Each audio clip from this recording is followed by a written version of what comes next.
control, shoveling dirt in every hole. Predators to condemn your soul, watching you and watching me. We're all connected but separated, misunderstood and so frustrated.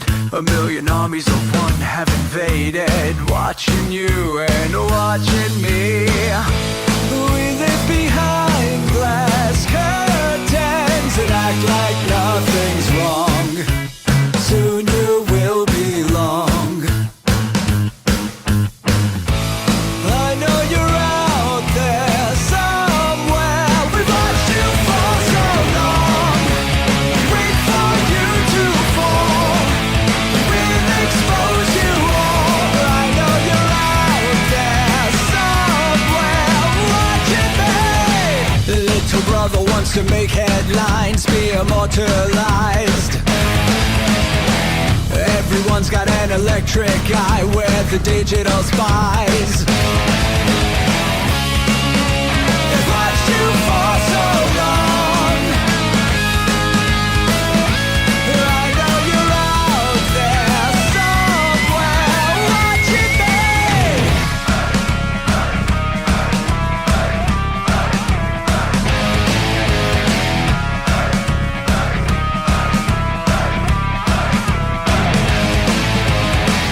We the people have taken over.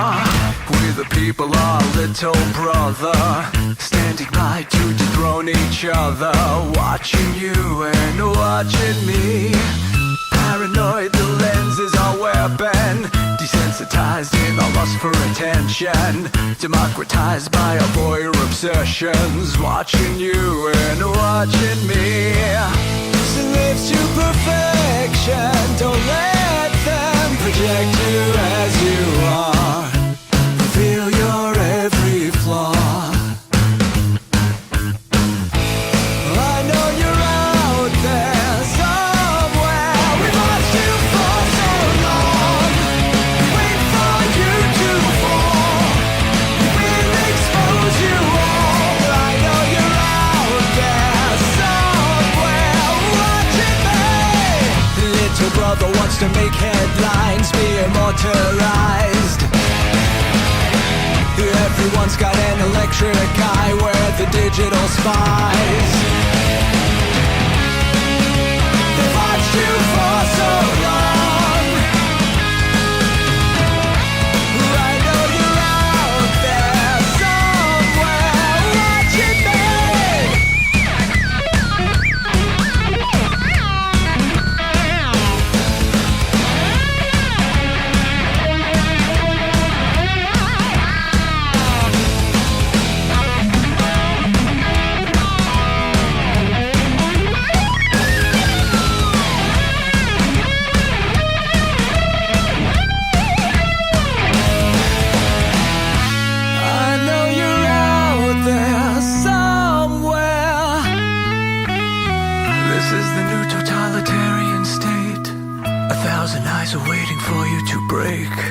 Stay in line, don't make a mistake. We're watching. We've watched you for so long. We wait for you to fall. We will expose you all. I know you're out there somewhere watching me.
Let your experience begin right now.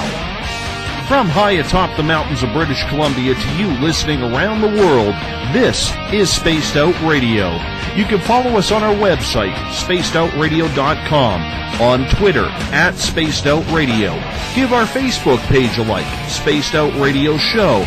You can follow us on Instagram, Dave Scott, SOR, or on our YouTube channel, Spaced Out Radio Show.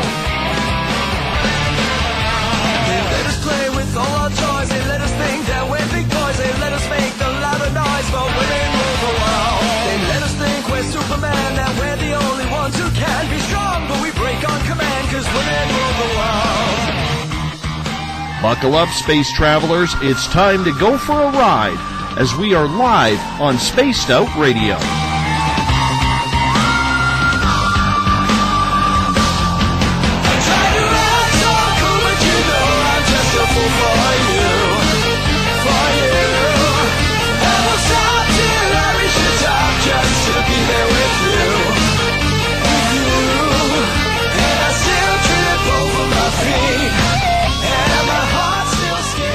Ignition sequence start. 6, 5, 4, 3, 2, 1.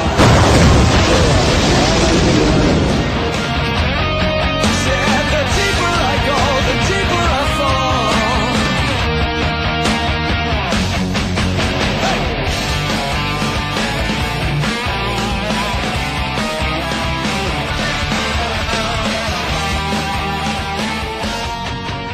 Good evening and welcome to Spaced Out Radio. Tonight I am your host, Dave Scott, and thank you so much for listening in at spacedoutradio.com and on Spreaker as we come in from the frozen Canadian tundra, battle our way past the wild animals, sidestep Bigfoot, and enter Uncle Jimbo's cabin, stoke the fire, heat this place up, and broadcast you live on this Wednesday night, early Thursday morning if you're on the East Coast.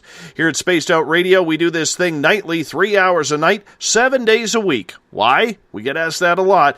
Well, it's because we want to be your official one-stop shop when it comes to the supernatural, cryptozoological, paranormal, conspiratorial, and so much more. If you love our theme music, check out Bumblefoot's page on spacedoutradio.com. The guitar god himself, Ron Bumblefoot THAL, formerly of Guns N' Roses, is our music master. You can find his album, Little Brother Is Watching, by going to our website. If you're a social media junkie like I am, follow me on Twitter, @SpacedOutRadio. Give our Facebook page a like, Spaced Out Radio Show. On Instagram, you can follow me at Dave Scott, SOR. Subscribe to our YouTube channel, Spaced Out Radio Show. And our website, of course, is spacedoutradio.com. We should have the new look fired up by the end of the weekend. At this time, we love sending a shout-out and a hello to our fans listening in on the SHR Media Network, in the Spaced Out Radio chat room on Spreaker, online at Paranormal Forum, and on Facebook at Euphoria Chronicles, Forest Moon Paranormal, and our flagship chat room, the SOR Space Travelers. Good to have you with us. Galen Chauncey, happy birthday to you. I hope you have just a wonderful birthday.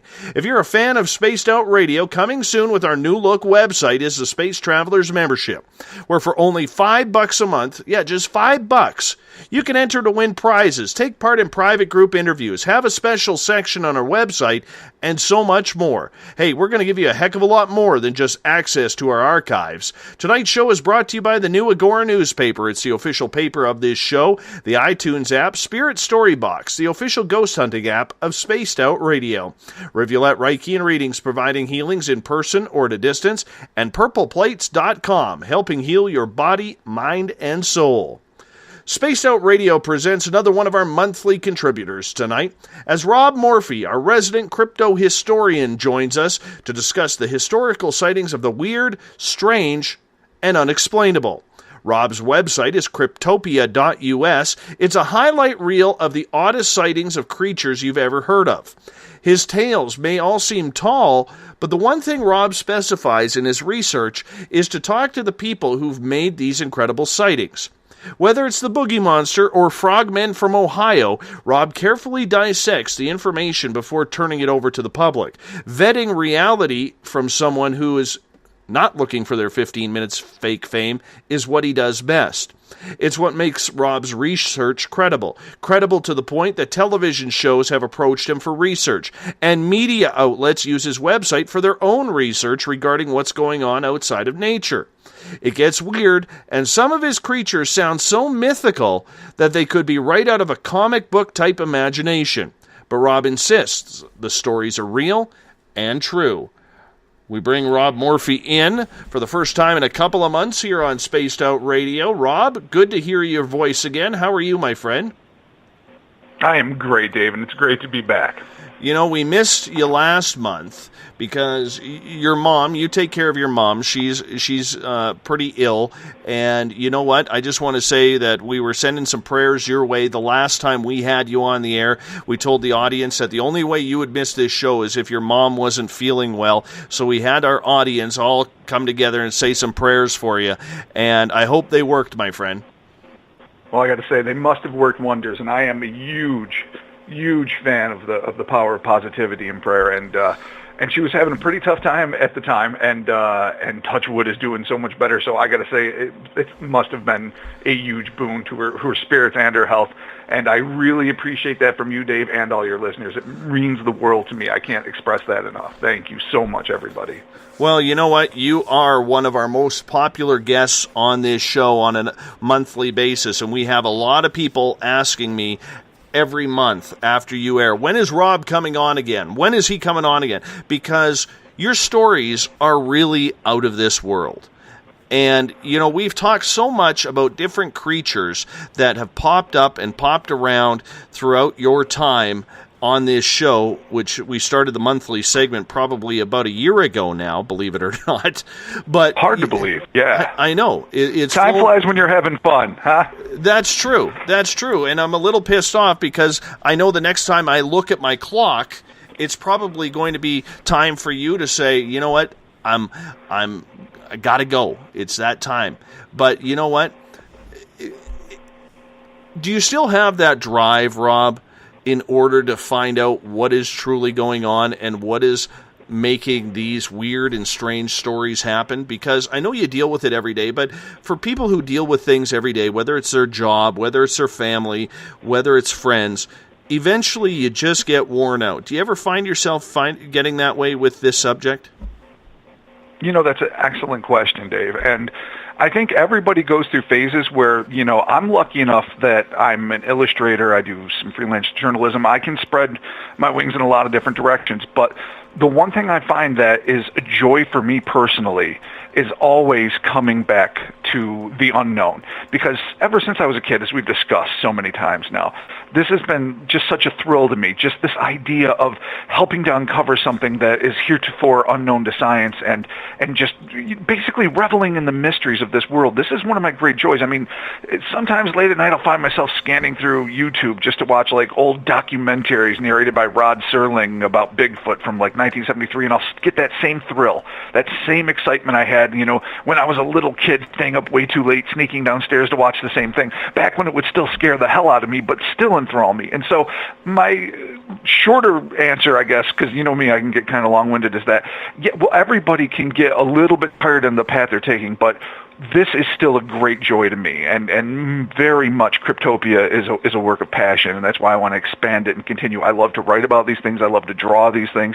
I love to talk to eyewitnesses and hear their stories, because this is fascinating. It's a fascinating study on the human mind, and it's a fascinating study on the natural world, and finding, you know, where the borders are and what things are, you know, able to, you know, dwell betwixt them, if you will. And so the short answer, if I can finally get to it, is no. I absolutely still love this, and if there ever comes a day where I'm fully burned out, it would be one of the saddest of my life, because it would really be the end of a lifelong passion. But I got to say, I really think the passion's going to outlast me. Thank God. Well, I guess the reason why I asked that, Rob, is because it's not just a matter for you of finding out these weird creatures and weird sightings. It's the research that goes along with it. It's the vetting of people, like I said in the intro to you. Because there's a lot of people out there, with the way social media is these days, with the way YouTube is these days, with the way people are easily being able to manipulate film with CGI or any type of grainy type picture of Bigfoot, aliens, or whatever the creature may be, it's got to make your job harder to the point where you get a little frustrated at times because you think you're going to point A and there's nothing there. That's true. And certainly hoaxes are the bane of any paranormal researcher's existence. I mean, it's hard enough. It's hard enough to glean out this real evidence when, these events sometimes happen in very difficult places to get to geographically and sometimes entail going through a lot of hoops to talk to eyewitnesses. I mean, a lot of these people very understandably aren't quick to trust members of the media because they've been, hung out to dry so often or seen it happen to others. So you go through all this only to find that, you're dealing with a crackpot, but usually, as I've said before, you can vet them out pretty quickly. You can see in the first 2 or 3 conversations, whether or not your instinctive lie detector, basically, which is, not 100%, but, as an investigator, once you've done this for years and years, you learn to trust, just like a private eye, just like a cop might, just like a journalist would. You learn to be able to trust your instincts to see if these sources seem legitimate or not. So yes, it is difficult and it is tough, but for me, I always balance it, as you've dubbed me, a crypto historian, which is a title I loved once you conferred it upon me, because it's really it. I spend half of my time looking into the deep past and trying to straighten out some of the half-truths that have been repeated so often they've become gospel, and then the other half of my time looking at what is going to be the legends of tomorrow that just happened this week and working my way through it. So being able to balance between the two and trying to, catch up things that are obviously false and simply reporting things, because sometimes things happen that are just absurd, but you have to just report them and let time kind of work with it and then go back and revisit and see just how valid that is. But yes, is it a pain in the butt? Absolutely, when someone is obviously trying to throw a monkey wrench in things just for their own fun. But for the most part, I find a lot of people are very sincere and very afraid to come forward. Obviously, what damage could be done to their reputation, questioning their own sanity sometimes. I mean, when I encounter these people I actually want to help more than anything else, because then it becomes less about what I'm going to put down in the annals of crypto history and less about, I'm just reporting on something I'm fascinated by because this stuff just thrills me, and more about this is a human being who actually is going through a lot of pain, and that has to become the topmost priority. So that's the kind of thing that gets me through the tough end of it, especially in this CGI-ridden, Photoshop-laden, hoax-tastic age. But there's still a lot of sincerity out there. Hey, Rob, when it comes to everything in regards to the crypto sightings, you try and get in the field budget pending as much as possible. Yes. Have you ever seen evidence personally of these creatures or had a sighting? Well, I've seen lots of secondary pieces of evidence, obviously in the form of plaster casts, like Harlan Ford's original cast for the Honey Island Swamp Monster and many others. Photographs and eyewitness sketches, damage done to trees by what was alleged to be a Sasquatch. Unfortunately, we didn't find any hair samples. I have never seen, with my own eyes, something that I would say is definitively cryptozoological. I've seen some strange things, but that, to me, you have to be very careful because you have to tread that fine line between wishful thinking. And, of course, I would love to see something that would not necessarily put me in mortal jeopardy, but that would be fascinating. But I don't want to see something so bad that I'm willing to become completely, gullible to anything that might pop out. So I have to say definitively I have not seen a monster. I've seen some anomalous things in the sky. I think every human being has, because the space up there is extraordinary and vast, and I'm not an astrophysicist. I don't know everything that's up there, but I've seen some interesting things even recently.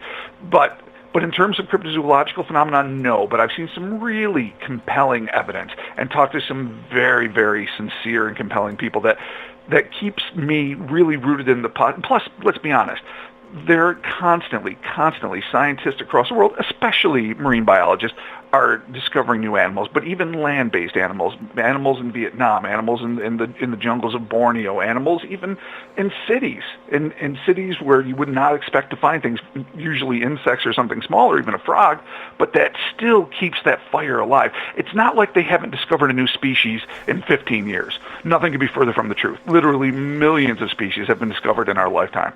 Millions more probably, touch wood, good Lord willing, during the rest of the duration of our and your listeners' lifetimes. But they will always continue to find new things. So if the Earth is this vast and the biodiversity this incredible, then I think this is always going to be a valid field of study, whether or not I ever personally lay eyes on something unseen or not. A lot of researchers, Rob, they tend to get into a zone around these creatures where they start feeling energy. They start feeling where the creature has been. And if you're at a sighting place, you can feel where it almost led off to, or walked off to, or swam off to in that certain cases. Have you ever had that almost like psychic type feeling where you just kind of know where the creature had gone, or is it all black and white to you? Well, I try to keep it black and white. Have I gone into situations where I've had gut instincts? Yes. I'm a human being, and of course.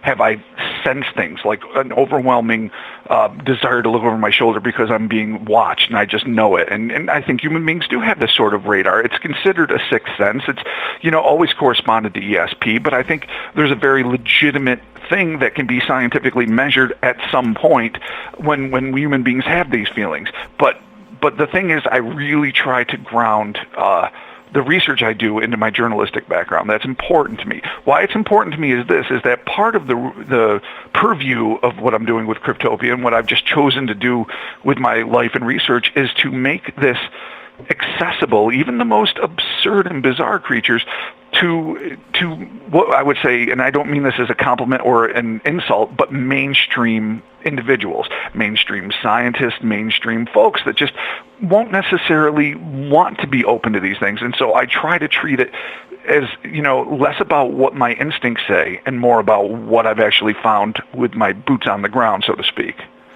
Yeah, absolutely. And I fully agree with that. And the reason why is a lot of researchers, and I'll give you an example. A gentleman who follows our group from Forest Moon Paranormal, Eric Cooper, his Bigfoot expert actually notices like vibrations or some sort of sense in the air when he is around them.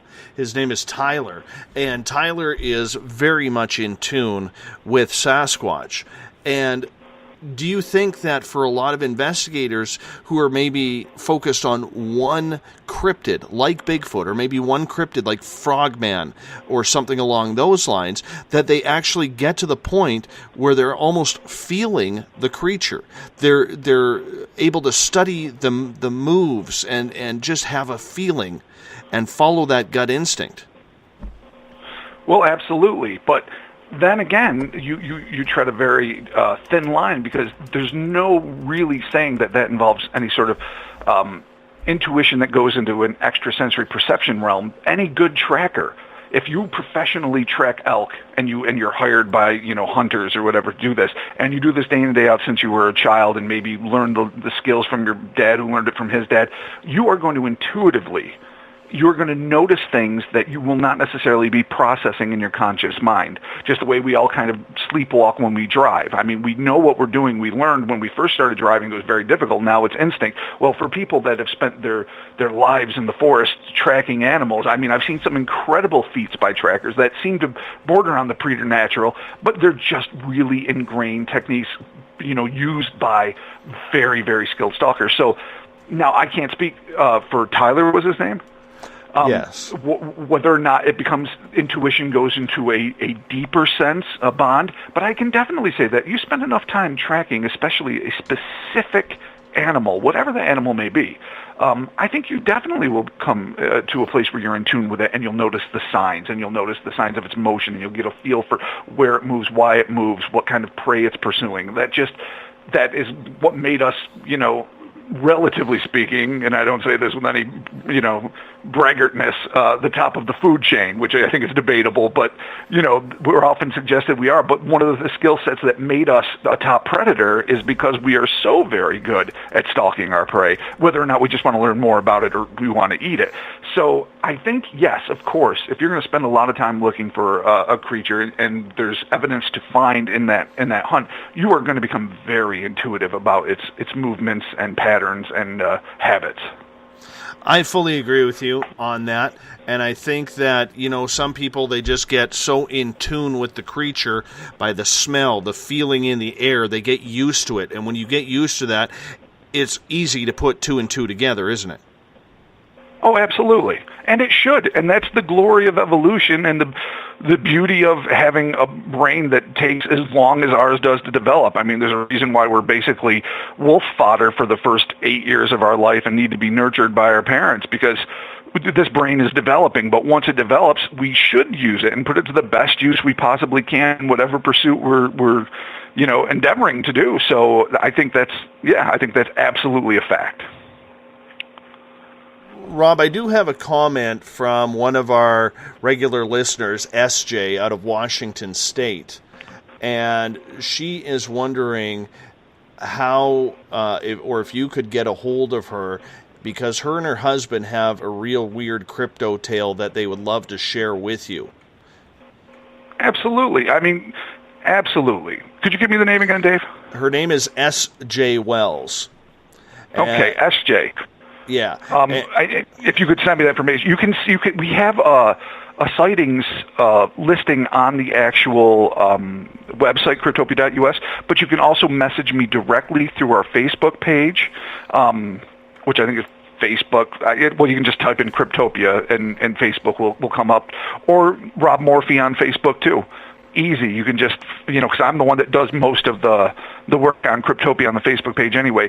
There's many ways to get a hold, and if it's something more urgent, then I'll have Dave give me your pertinent information when we're done, and I'll contact you myself. But yeah, absolutely. I'm all about finding out about new cases and interesting things that are currently happening. We have a couple minutes, about 4 minutes before we got to go to break here at the bottom of the hour, but we're going to warm up with, and I'm a metalhead here. I like my GNR. I like my Metallica and my hard rock. One of the guys I'm into is Alice Cooper. And right on the front of Cryptopia.us, there's a story that you have that Alice has decided to go looking for werewolves in London. Absolutely. I mean, he is fascinated by this kind of stuff, and I stumbled across this in the Mirror, the London paper, and it's fascinating. The King of Shock Rock saw a picture, which is claimed to be a werewolf that's been seen in this place called, and this is a fascinating, Barnston Drain. Barmston Drain. Only in England do you get a colloquial, awesome name like that. I'm not even sure what a drain is. Maybe some sort of outlet. But apparently, people have been seeing a man-wolf type creature. Now, the photo that was actually shown in Alice Cooper's tweet, it looks pretty much like a dog. But the thing people are describing is about an 8-foot-tall, very humanoid, sort of like a dog man, like you traditionally find in America or Wisconsin or Bray Road type thing. And the scariest report is a couple that claims to have seen this thing with a German Shepherd in its maw leap an over 7-foot-high fence in one bound, carrying an immense amount of weight, like 100 pounds. I don't know how much the dog weighed, but, enough so that it should have been difficult. And what makes this fascinating, besides the fact that Alice Cooper, who I think was in a werewolf film back in the 80s, like Monster Dog or something, I don't know if you remember that, Dave, but that's a side note. That's just me being a movie dork. Besides that, there's a legend of this creature called Old Stinker, a mythical beast that has been, haunting that area for centuries, and it's kind of a wolf-like creature. So you almost have to wonder, is this a modern manifestation of this classic critter, or if something's just prowling through? I mean, obviously, England is an island, so it has to come from somewhere, and it makes it all the more fascinating. And plus, it makes it that much more interesting to hunt, because if you have a pretty limited locale, you can close in quick. So I don't know how far Alice Cooper's actually going to go with the hunt. I think it was just more something he was expressing curiosity in, and I don't know if he's actually bought his safari hat and his trank guns yet, but it's certainly fascinating, and stories like this are not only fascinating, but absolutely terrifying. You know, you wouldn't catch me down by that river at night. No way. When it comes to something like a werewolf that has like a humanoid type style to it, do you think there's something to that, or do you think that that it's just someone's imagination because werewolves, the legend and lore, has been around for centuries? Well, I know a lot of people, people in the cryptozoological realm, so to speak, often want to just dismiss werewolf sightings as Bigfoot. It's a Bigfoot. They thought it looked like a dog, but it's a Bigfoot. Why? Because I can believe in a Bigfoot. I can't believe in this. And as we've discussed before, the dogman sightings are definitely gaining ground, and a lot more people are seeing them, and very specifically describing something with a long snout and claws and pointed ears and things that would be more indicative of a canine-type creature than an ape-like creature, which obviously is what Sasquatch is supposed to be. I do have a hard time swallowing, personally, a human being transforming into an animal, because that just goes beyond the pale. I'm not saying I know for a fact. I'm not saying absolutely not, because who can? This universe is vast and wonderful, and it's full of mysteries I can't fathom. But in my own belief system, I don't believe that there are classic werewolves of that vein, but that there might be other creatures out there that are sort of humanoid creatures with canid sort of properties, and that's a real possibility. Rob, we're going to hop out for a commercial here right at the bottom of the hour, so I'm going to get you to hold on. We are talking with our resident crypto historian, Rob Morphy, tonight on Spaced Out Radio. We are talking everything from werewolves to what we're going to find out next. Vegetable Man. Really? Great. We have vegan cryptids now. Vegan cryptids. You know, it's hard enough that the vegans are all over the place. But we're going to find out about Vegetable Man right after this. You're listening to Spaced Out Radio. I am your host, Dave Scott. We'll be back after this break. Would you like to become one of our space travelers? All you have to do is click on the Space Travelers icon at spacedoutradio.com. For only $5 a month, you can get access to some great prizes, as well as private monthly shows, newsletters, and a members-only section on our website. Become a space traveler today. Hi there. This is your medium, Joanna, from Spaced Out Weekend, 2 mediums and a large. I would love it if you would come and join us with host James Tyson every other Sunday on Spaced Out Weekend. Together, we will take your calls and your questions live. Our goal is to provide you with a positive outlook on deep questions that you may have. Questions regarding love, relationships, money, or whatever else is on your mind.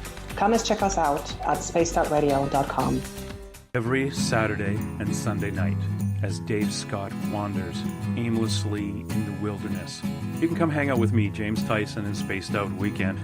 Starting at 9 p.m. Pacific, midnight Eastern, I'll take you along as we talk with some of the best experts in their fields. SpacedOutRadio.com is the place to find us. So sit down, relax, put your feet up. Enjoy the topics like the paranormal, supernatural, intuitiveness, and so much more. Hope to see you there. Hey everybody, this is Patrick Webster Small, and I'm here to bring you the Webster Phenomena every Saturday night, live at 8 p.m. Pacific, 11 p.m. Eastern. If you're looking for aliens and extraterrestrials, well, we've got them. Big and tall, short and small, you're bound to find what you're looking for. So join me on the Webster Phenomena right here on Spaced Out Radio.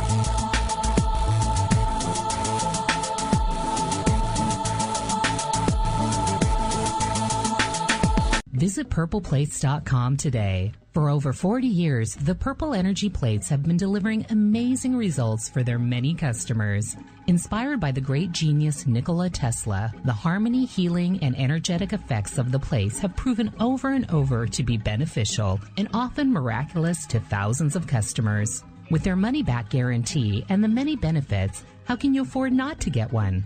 Check their site for daily specials and choose from their many energy products. You won't be sorry. Visit them today at purpleplates.com for mind, body, and spirit, and expect a miracle. Have you ever wondered about those weird and strange creatures people have reported throughout history? You wonder if those stories are real? Me too, and that's why I started Cryptopia.us. Hey, this is Rob Morphy, crypto historian. Join me once a month on Spaced Out Radio with Dave Scott, where we will get into the odd and bizarre reports, from the Dover demon to hairy hominids and everything in between. I will break down what people like you and me are seeing at spacedoutradio.com. Looking for a place to advertise at a very reasonable cost? Look no further than Spaced Out Radio. SpacedOutRadio.com has an advertising tab that you can click on to check out our daily, weekly, and monthly packages to play on radio or our website, including social media. From commercial spots to banners, we have it all. Check out our competitive pricing today. Hi there, I'm Butch Witkowski, lead investigator with U4Cop.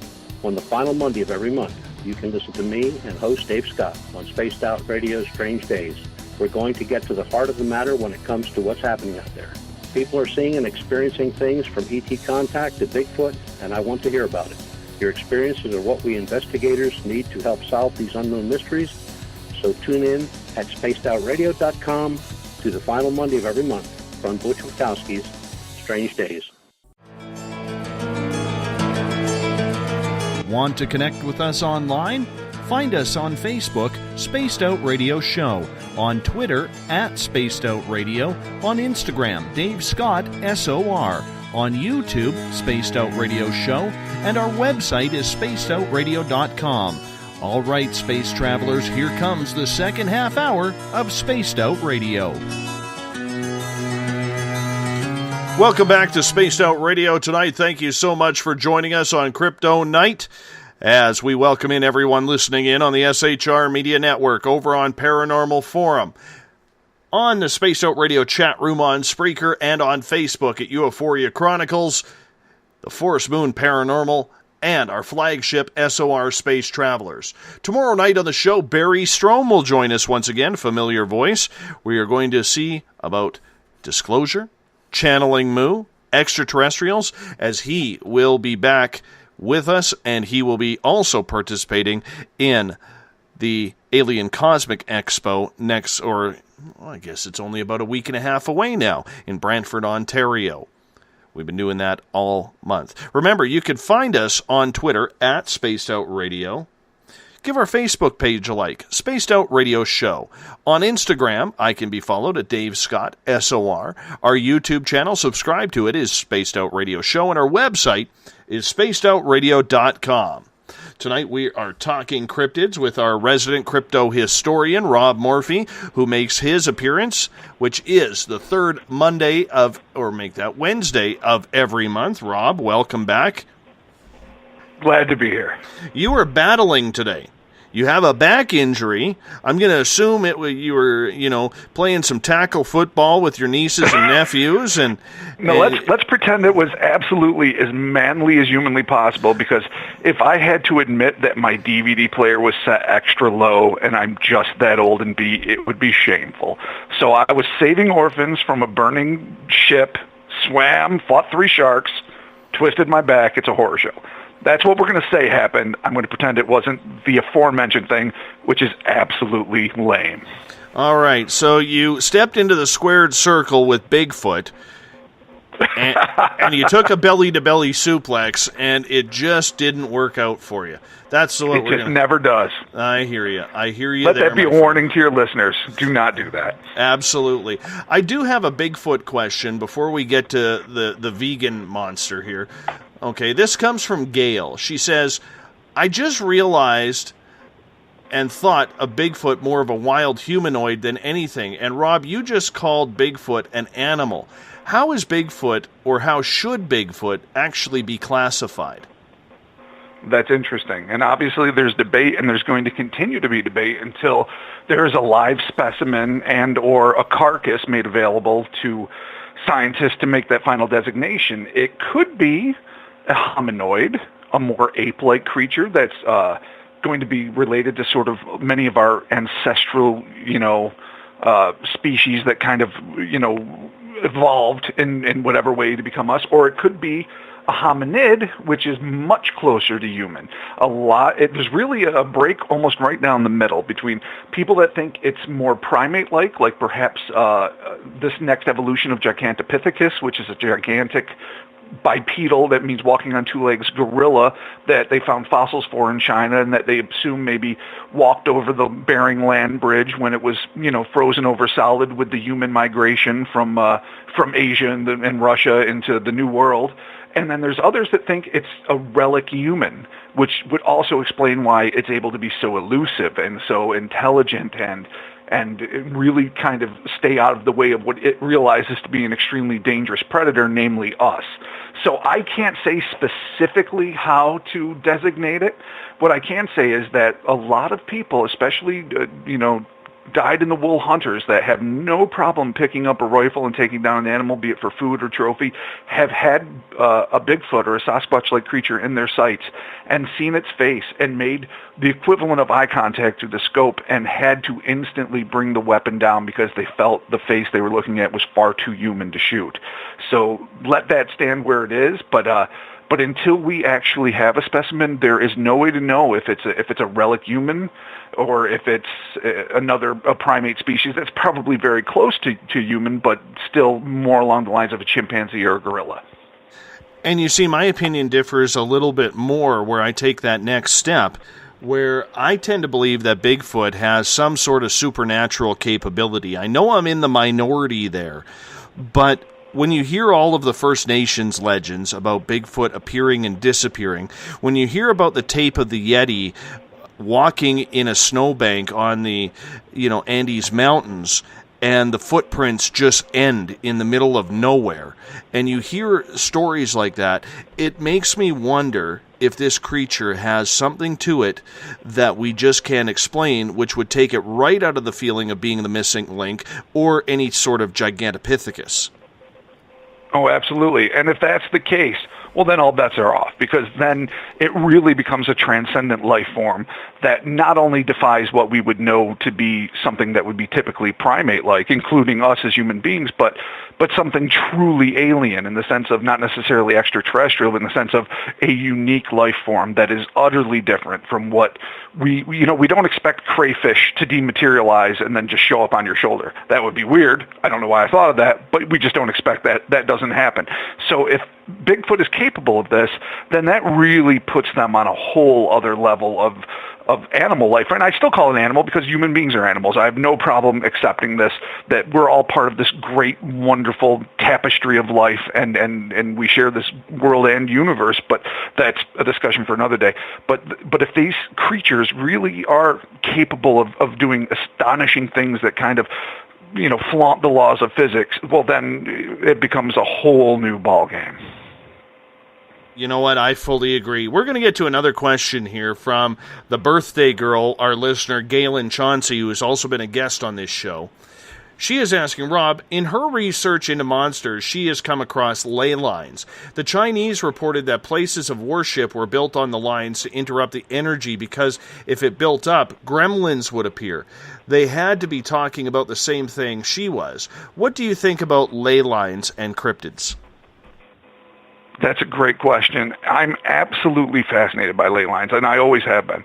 Since I was young, and the thought that these energy pulses in these certain areas of the earth that run through in patterns, it almost makes you think of Earth like a Gaia-type figure, where it's a living, if not necessarily breathing entity, and it has these energies that maybe were used by ancients in ways to heal or to move things and create these monumental edifices that we have left behind, and really have no idea how they were made. And I don't jump to the ancient alien theory, but it's fascinating. So I never really, I have to admit, spent a lot of time correlating it with cryptids, but it's a very valid question because even though I think there is truth in ley lines, absolutely, in the same way there's truth in chakras in human beings or energy sources that just we haven't tapped into yet in a lot of different ways throughout the physical and biological world, there's something to be said for that. And sort of the way the Icelandic people set aside land for the little people, elves and stuff like that. They won't build in certain areas because it's tradition that this is the domain of creatures that you might not be able to see with your eyes, but that exist and can manifest their displeasure, really viciously, I guess, at times if you do something to displease them. The idea that maybe a gremlin manifestation or a goblin or some other strange entity that would be, seeming fantastical to us and mythical to us could manifest if you somehow don't utilize ley lines in the right way or cause some sort of corruption to them.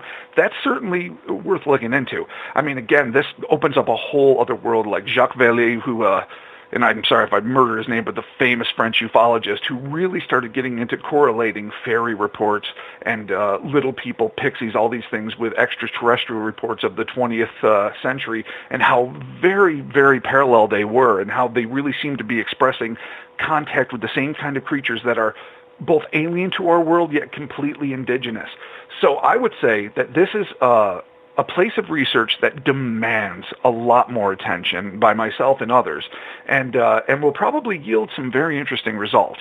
I don't have a lot of information on it yet myself, but I have to admit I'm definitely intrigued, and I've always been intrigued by ley lines and cryptozoology in like separate ways, and it would be kind of interesting to see where the twain would meet. So that's a really fascinating idea. I want to follow up the Bigfoot side, and this ties into all cryptids when it comes down to it, Rob. There has been a few stories about Bigfoot that have come out, and I'm sure you've read them, about Bigfoot being covered up by the government. And maybe they're trying to make it into a super soldier or whatever it could be. Do you believe a lot of these cryptids, never mind aliens, I'm not talking aliens here, but whether it's frogman, whether it's veggie man, whether it's werewolves, do you believe that these might be scientific experiments gone wrong and maybe the government is trying to hide that these things actually do exist? I mean, there is that possibility, and trust me, the drive-in loving, comic book devouring kid in me would absolutely delight in that being the reality. But I don't think there's a lot of evidence that would point towards that. First off, a lot of these sightings come at a time when, yes, of course, black science projects, black budget things are always going to be in advance of what the public is aware of at the time. But I don't think a lot of things in the 60s and 50s were probably that much advanced to what we know about, say, today. Probably weren't even close to what we are doing today. So I don't think a lot of, these crazy critters were escapees from a lab, being hunted down by the government ET style. It makes for great fiction, and it's certainly something I would delight in, but I don't think there's a lot of evidence to indicate that they really are, lab escapees. And to the second part of what you're saying, I don't know what sort of reward the government would have in keeping something like Bigfoot secret. I'm not sure why it would behoove them. I don't think they would have any real stake in militarizing a Bigfoot any more than they would a rhinoceros. It just doesn't make a lot of sense. So I don't think either one is really true. It would be fascinating. But I know that the original stories of Chupacabra, the old school one, which came from Puerto Rico, which had a kangaroo-type reptilian creature that sucked blood and had gargoyle-type wings, as opposed to the blue hairless dog that comes from the Texas and southern United States now. A lot of people in Puerto Rico believed that it was an escaped government experiment designed as a weapon that got loose and started exsanguinating chickens and goats. Obviously, goat sucker is its name. Literally, that was the primary victim of these creatures. But I think they were dealing with a legitimate predator, maybe an unknown animal, something certainly terrifying, but I highly doubt that it was slipped out of a government lab when somebody left the door open. The reason why I bring that up, Rob, is because last month was the 36th anniversary of Mount St. Helens, and it was been noted for over a century that there was a section of Mount St. Helens, which is now recovered, that is called Ape Canyon. And there were stories about Ape Canyon being, some really pissed off Bigfoot around that area. And what I had heard was that there was actually a story that after the mountain erupted, they could get helicopters in there to look for survivors. There was actually military Chinook helicopters going into the area and picking up critically injured or dead Bigfoot bodies. And that's why I brought that up. And it also reminds me of the story in 1999 where there was apparently allegedly, I should say, a Bigfoot walking out of a forest fire in the Sierra Nevadas, and he was quickly rushed away after being almost tranquilized and rescued by government officials. And they apparently told the firefighters, "You saw nothing here."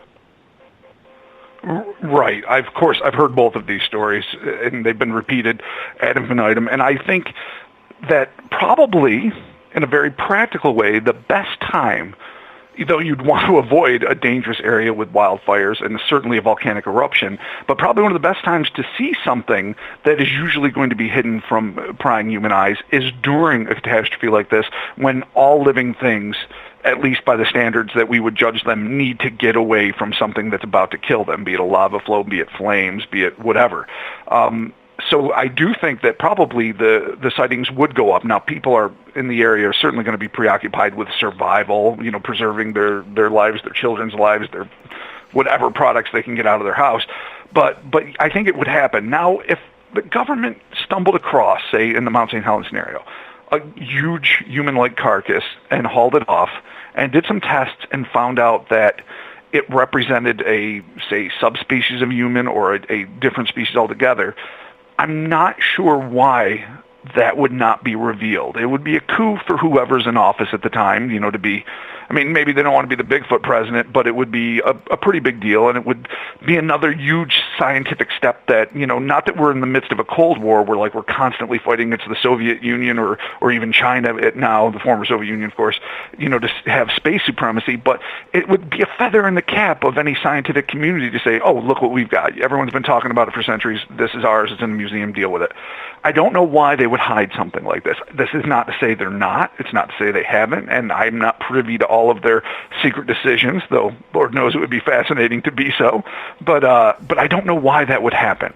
So I think probably the best time to find a carcass would be after a tragedy like this, and the best time to see something would be when they are escaping with their lives, these creatures. As to why the government would hide it, I'm not sure. Again, the UFO thing, the alien agenda, a completely separate issue. But a Sasquatch, I'm not sure. One of our new listeners in the Spaced Out Radio chat room, Nessa, is asking, do you think fallen angels and children could be the Bigfoot if it's real?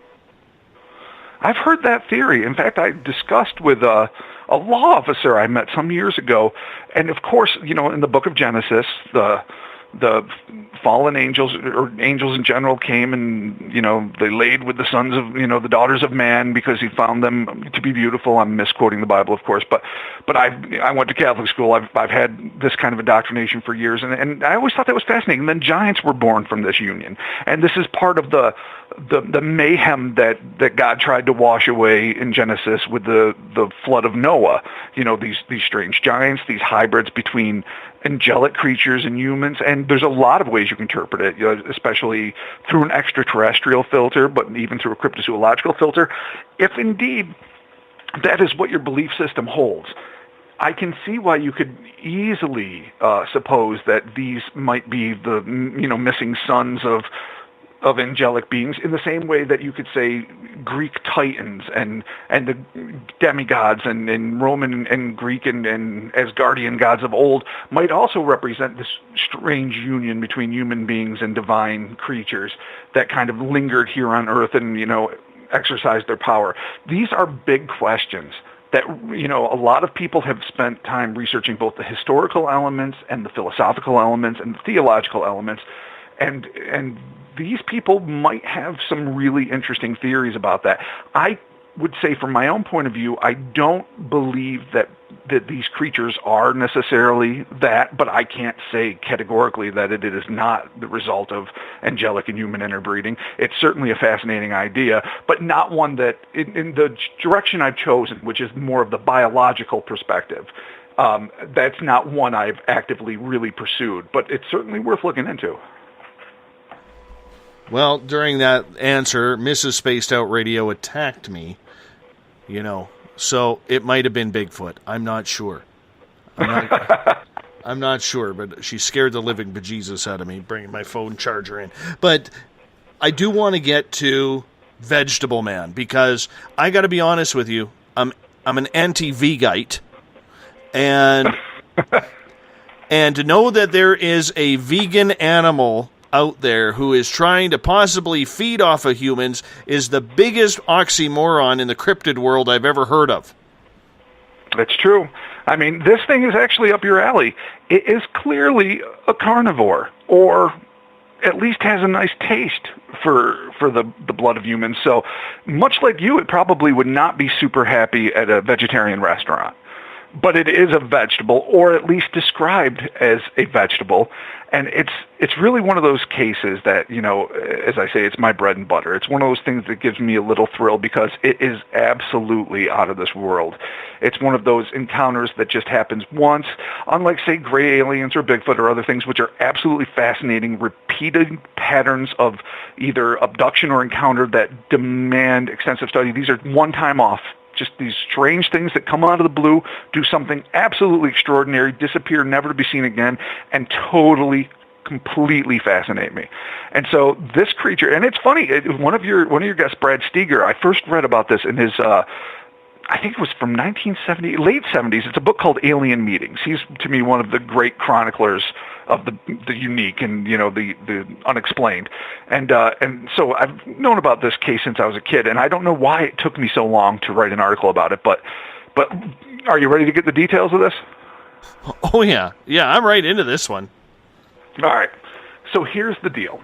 We're going way back to July of 1968.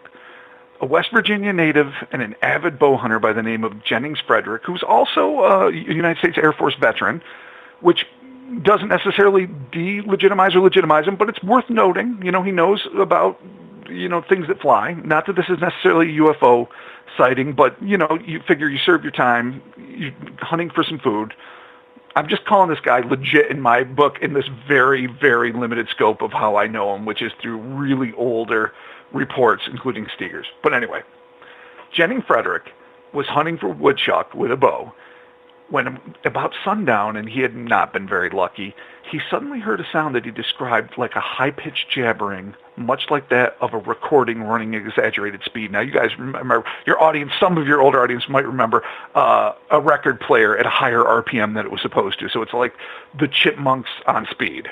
Just this kind of like gibbery thing that you can barely discern what they're saying, but you kind of can make it out. So he looks up, and he's not sure what he's going to see. The sun's setting, but it's still bright enough to see what's going on.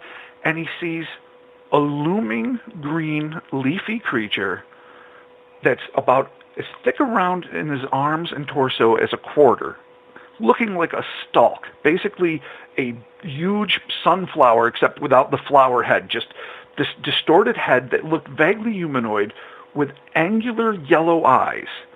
And it's staring right at him, and he's staring at it, not knowing what the heck to do. This thing reaches out at him. This thing's over 7 feet tall. He's got 3 fingers, 2 fingers and a thumb. They're very long, 6-7 inch long fingers with thorn-like or needle-like, nails. I don't know what you'd call them at the end. Syringe-like kind of appendages at the end that kind of end in a suction cup. Before he knows it, this thing grabs his arm and says, "I come as your friend," in this high-pitched, jabbering voice. "We know all of you. I come in peace. I wish medical assistance. I need your help." Frederick instantly feels pain, as if his hand's like caught in a thorn bush. He sees blood sort of swelling out of the holes, and he gets the feeling that these fingers are actually sucking blood from his body.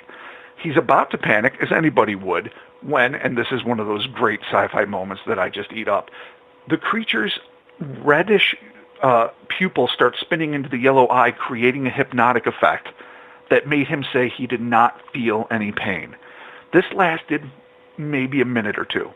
The creature broke away and ran away from Frederick at steps that he said were about 25 feet, like bounding, leaping steps, which something that thin, if it is strong enough, it's conceivable in our gravity. And who knows what kind of gravity it comes from. If it is even from here, these are all open to speculation. He said as soon as the thing jumped away and he was no longer caught in its hypnotic trance, he instantly felt agony in his hand.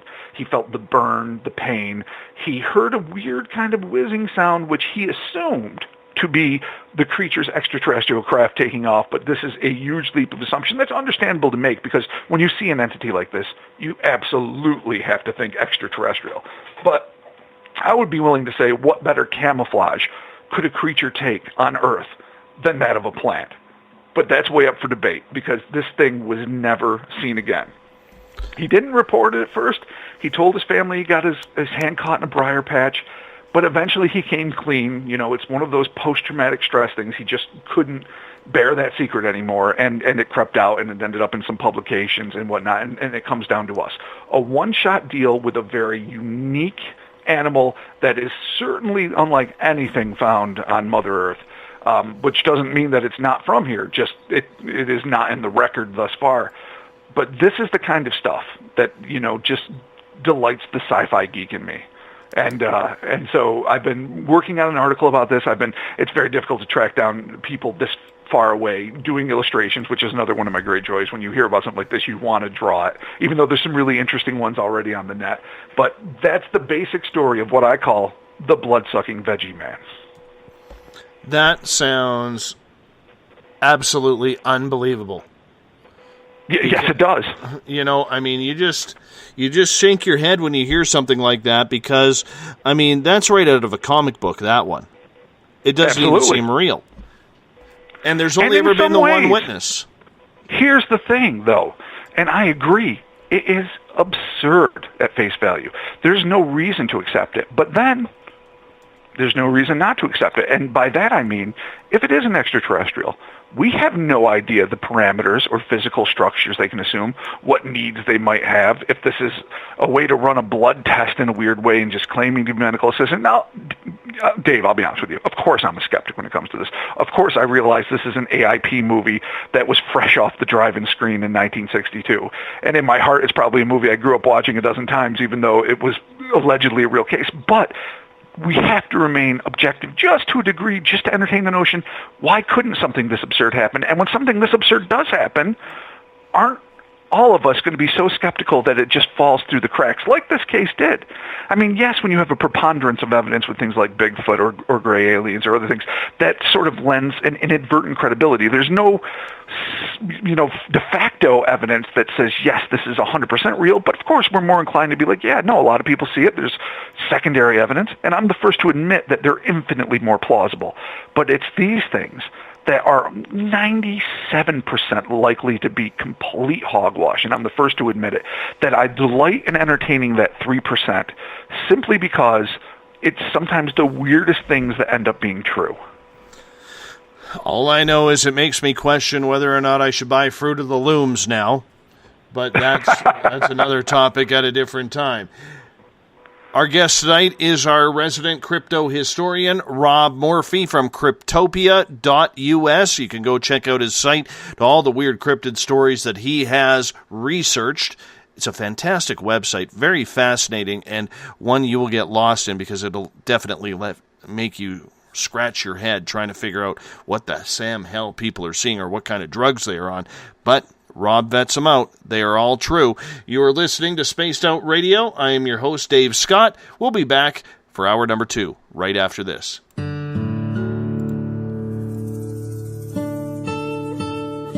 Greetings and salutations, space travelers, from the Chronicles of the Unknown team. What is Chronicles of the Unknown? I keep hearing about this thing. It's a new paranormal reality TV show based right here in beautiful British Columbia, Canada.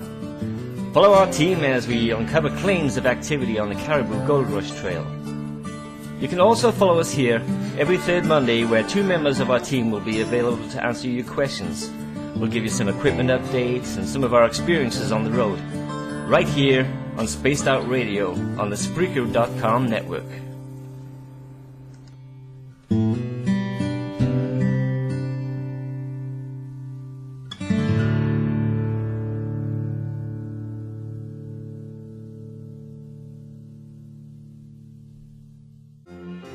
Do you believe you've been in contact with extraterrestrials? Have you seen the Greys, the Mantids, or the Reptilians? I am Samantha Mullet, and on the second Tuesday of each month, you can listen and learn from my experiences with off-worlders on Spaced Out Radio's The ET Experience. With host Dave Scott, we'll sit down and chat about what's going on with our friends from other worlds. We'll also try to answer your questions. So please, tune in on the second Tuesday of the month, only on Spaced Out Radio. Are you interested in advertising on Spaced Out Radio? Head to our website at spacedoutradio.com and click on our advertising tab. There, you will find an assortment of ways you can get your product out there with us, from radio commercials to banners and social media. Have a product you like our hosts to endorse? We can do that too. Visit spacedoutradio.com for more details. Did you know that Spaced Out Radio runs 7 days a week? Hi, it's James Tyson from Spaced Out Weekend. Every Saturday and Sunday night, starting at 9 p.m. Pacific, midnight Eastern, you can join me and my guests for some great chatter about what's going on out in the universe, or even in that dark part of the basement you really don't want to go back into. Well, let's find the answers to your experiences together. So come on up to Uncle Jimbo's cabin on the weekend. For more information, look us up at spacedoutradio.com. You hear footsteps in the empty room above you. A rocking chair begins rocking by itself. Don't be afraid of the things that go bump in the night. Reach for Spirit Storybox, the iPhone app the Huffington Post UK called the only ghost hunting app you will ever need. Spirit Storybox. The spirits are telling their stories. Are you listening? Attention Spaced Out Radio listeners. For only $5 a month, you can join Spaced Out Radio Space Travelers. Your membership at spacedoutradio.com will give you access to private fan area on the website, get you a monthly newsletter, draws for monthly swag, and a whole lot more. Sign up today to become a part of the Spaced Out Radio experience. Right here, this is where we divulge the fruit of our research. Here on the Webster Phenomena every Saturday night at 8 p.m. Pacific, 11 p.m. Eastern on Spaced Out Radio. And we give it up to you guys, all the listeners, and the live listeners usually get something special and hang out in the chat room. And we love to have you. So we'll see you every Saturday night at 8 p.m. You know where. If you're a fan of social media, you can follow Spaced Out Radio on Twitter at Spaced Out Radio. Give our Facebook page a like, Spaced Out Radio Show. You can also follow us on Instagram, Dave Scott, SOR. Our YouTube channel, where our archives are stored, is Spaced Out Radio Show. And of course, our website is spacedoutradio.com. And welcome back for hour number 2 of Spaced Out Radio tonight. I am your host, Dave Scott, as we welcome in all of you listening in on the SHR Media Network over on the Paranormal Forum. Appreciate Lynn, Joe Mama, Eric tuning in tonight along with Armand, and of course, our Spaced Out Radio listeners on Spreaker. We appreciate you taking part. And on Facebook, Forest Moon Paranormal, Euphoria Chronicles, and our flagship chat room, the SOR Space Travelers. Remember, you can follow us on Twitter at Spaced Out Radio. Give our Facebook page a like, Spaced Out Radio Show. On Instagram, I can be followed at Dave Scott, SOR. Our YouTube channel is Spaced Out Radio Show. Subscribe to that to hear our archives. And our website is spacedoutradio.com. It'll have a new look coming up very, very soon. I'm hoping by the end of the weekend. Tomorrow night on the show, Barry Strom will join us. We're going to be talking channeling, extraterrestrials, and disclosure, as Barry is part of the Alien Cosmic Expo coming up in just a week and a half in Brantford, Ontario. Tonight, though, we are talking cryptids with one of our most popular guests, our resident crypto historian, Rob Morphy from cryptopia.us. Rob, thank you so much for joining us. It is my pleasure, as always. I have a question from Eric, who lives in North Carolina. He is wondering if you have ever heard of or investigated the vampire beast of Bladenboro. Well, I have heard of it, albeit recently. I've never investigated it, but that, I think, falls into the alien big cat kind of category, which, of course, is very popular in Great Britain because they're not supposed to have any big cats. But this, I believe, occurred in the mid-1950s. And what was unique about this was that this creature, which seemed to be described sometimes canine-like and sometimes feline-like, not only ate its victims, which were mostly hunting dogs that were kept outside, but crushed them, which is something very unique and not like most big cats also would imply a huge size. And its tracks were said to be somewhat dog-like, even though the way it attacked things and the sort of, the refuse and detritus of death it left behind were more cat-like. So it's a really fascinating case, and it spawned like a local hunt and a lot of things. I haven't, again, really done much research on this myself, but it's a fascinating case. I mean, anytime you see an anomalous animal, even if it sort of resembles something you were traditionally familiar with, like a mountain lion or bobcat, or a kangaroo for that matter, where people see random kangaroos in Illinois or whatever, it becomes unique not because these creatures are unknown, but because they shouldn't be there. And when they start killing other animals, and heaven forfend human beings, then it becomes a very dangerous thing. But yeah, it's an interesting case that one of these days I'm going to dig into. Obviously, the archives run super deep. And thank you for the question, but that's all I really know about it. But it's really intriguing. Right before the break, we were talking about the veggie man, and I don't know why that makes me laugh. A vegetarian man who apparently eats people. Galen has a question in this SOR Space Travelers room on Facebook, and she is asking, what about the huge man-eating plants in South America reported in the early 1900s where tribes sacrificed someone to the plant? Do you know if there is any truth behind those stories? Well, I believe. Now, I have not really heard of these giant man-eating plants from South America, but perhaps Madagascar. I remember a lot of accounts, especially from Ivan T. Sanderson, one of the great cryptozoologists and naturalists, really, of the 20th century. And I remember very distinctly, there was like this man-eating tree, these really gruesome black and white illustrations depicting warring natives, and when they would make prisoner somebody from another tribe that they wanted to make an example of, they would tie them to this large, strange-looking plant. And this plant, sort of like a pitcher plant or a Venus flytrap, but we're talking 7, 8, 10 feet tall, would wrap its leaves around them and devour them. The one I remember distinctly reading about as a kid that really haunted me was one from Madagascar, but I'm going to have to definitely look to see. I wouldn't at all be surprised if similar accounts hailed from South America. But the man-eating tree of Madagascar, I definitely remember very well. And that is just a horror show. In fact, you know what? I was just looking up and I see an illustration right now, and this is one of the ones I remember seeing from an old plate, a beautiful black and white plate, where it basically looks like a hydra, a series of tendrils, which could be like vines, wrapping themselves around a human being who's obviously in terror and drawing them down. And this is a print done by J.W. Buell in 1887, so you see how long at least the Madagascar version of this goes back. But I also remember another one where a native was strapped, tied up, and put basically in what looked like a large pitcher plant, and a series of leaves were seemingly wrapping around them. So obviously we have carnivorous plants on this planet. And mercifully, none are all that big that we know of. But is there a possibility that these things, anything can get bigger or smaller depending on the environment it's in, depending on the type of prey it has access to, and whatever evolution has in store for it. So it's certainly possible, and it's also possible that if these things once existed wherever they may have, be it Africa, be it Madagascar, be it South America, that local people would have done their damnedest to kill them off. Because who wants to stumble into this? I mean, it's straight out of every Tarzan, book I ever remember reading as a kid, where at some point a vine wraps around your leg. I mean, it goes all the way up to Evil Dead. It definitely is something that is transcended through different genres in our pop culture psyche, but this might very well be based on a very real biological predator that just is something we don't expect, which is a plant.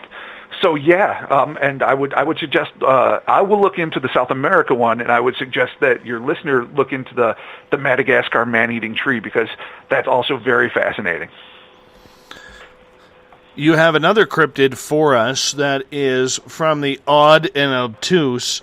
From 1966, there were some creatures spotted that were nicknamed stumps. Absolutely. I've actually dubbed them stumps. They were referred to as stumps. This one, and obviously we're having a plant theme tonight, and it's these crazy hybrid beasts, again, that get me so excited. This thing might well go from the cryptozoological realm into the ufological which is fine as far as I'm concerned. A monster is a monster, and I'm going to get excited either way, any way you cut it. But this one comes from Oregon in 1966, like you said. A little place called it's a coastal city called Newport.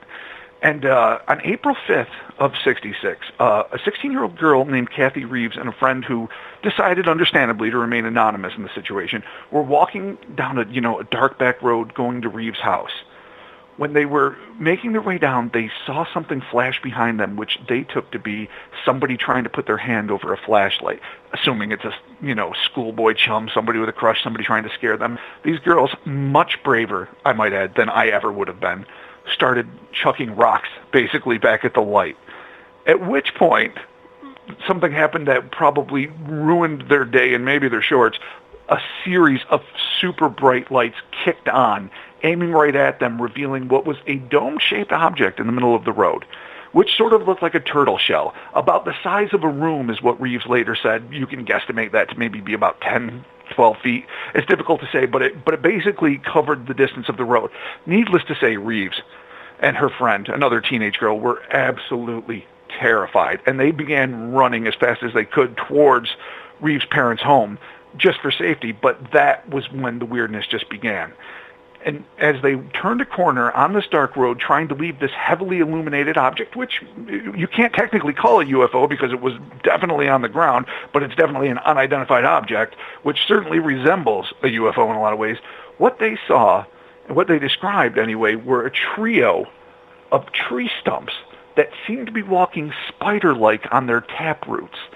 Jagged tops, long, weird, crab-like scuttling feet legs.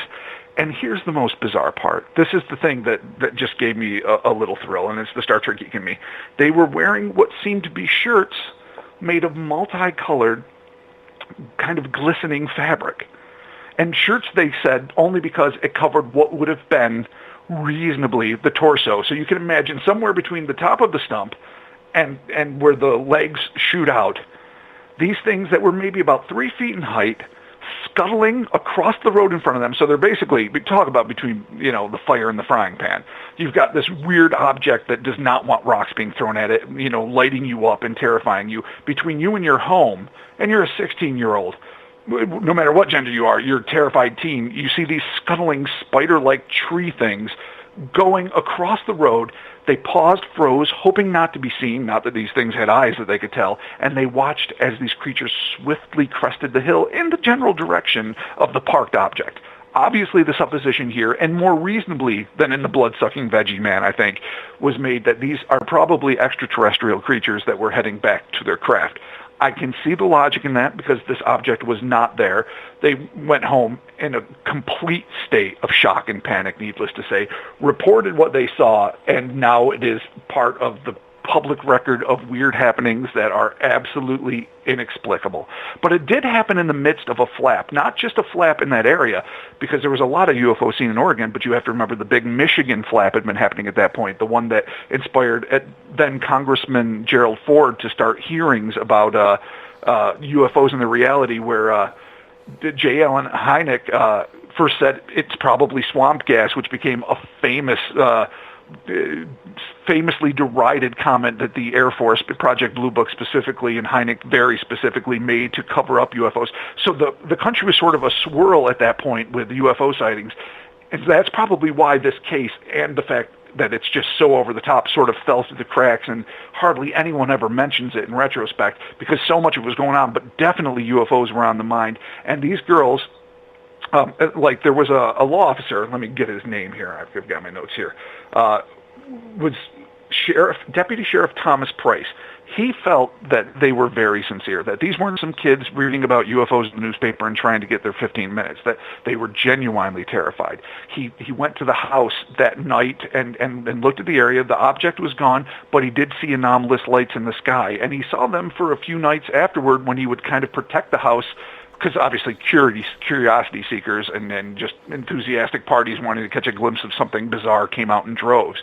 But this officer was adamant that these girls were not faking it. He didn't know what they saw because who can except for them, but he knew that they saw something that very definitely traumatized them.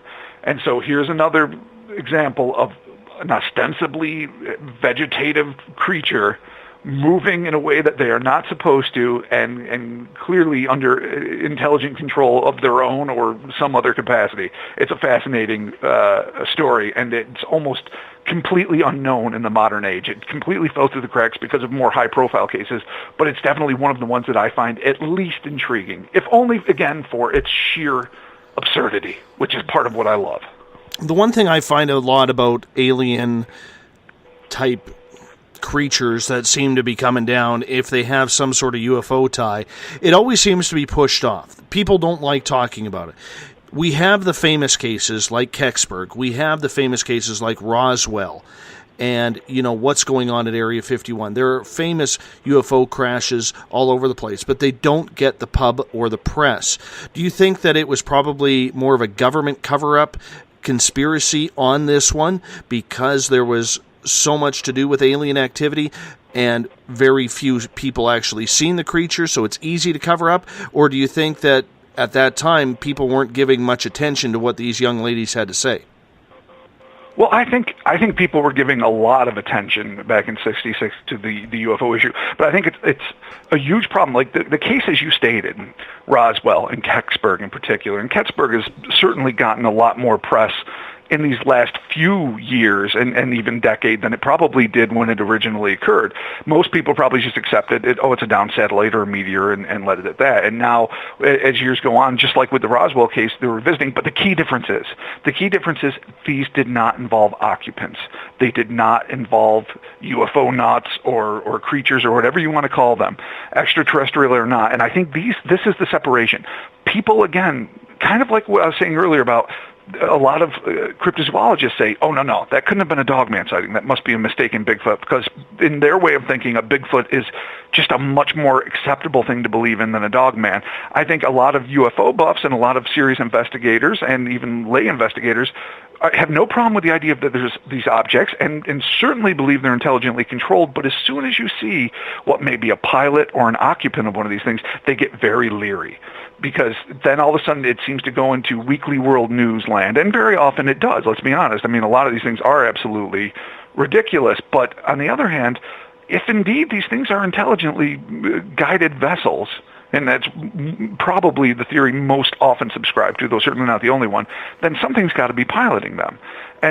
But I do really think the press tends to scoff them, and even other investigators are very nervous when it comes to occupant cases, as they're often called.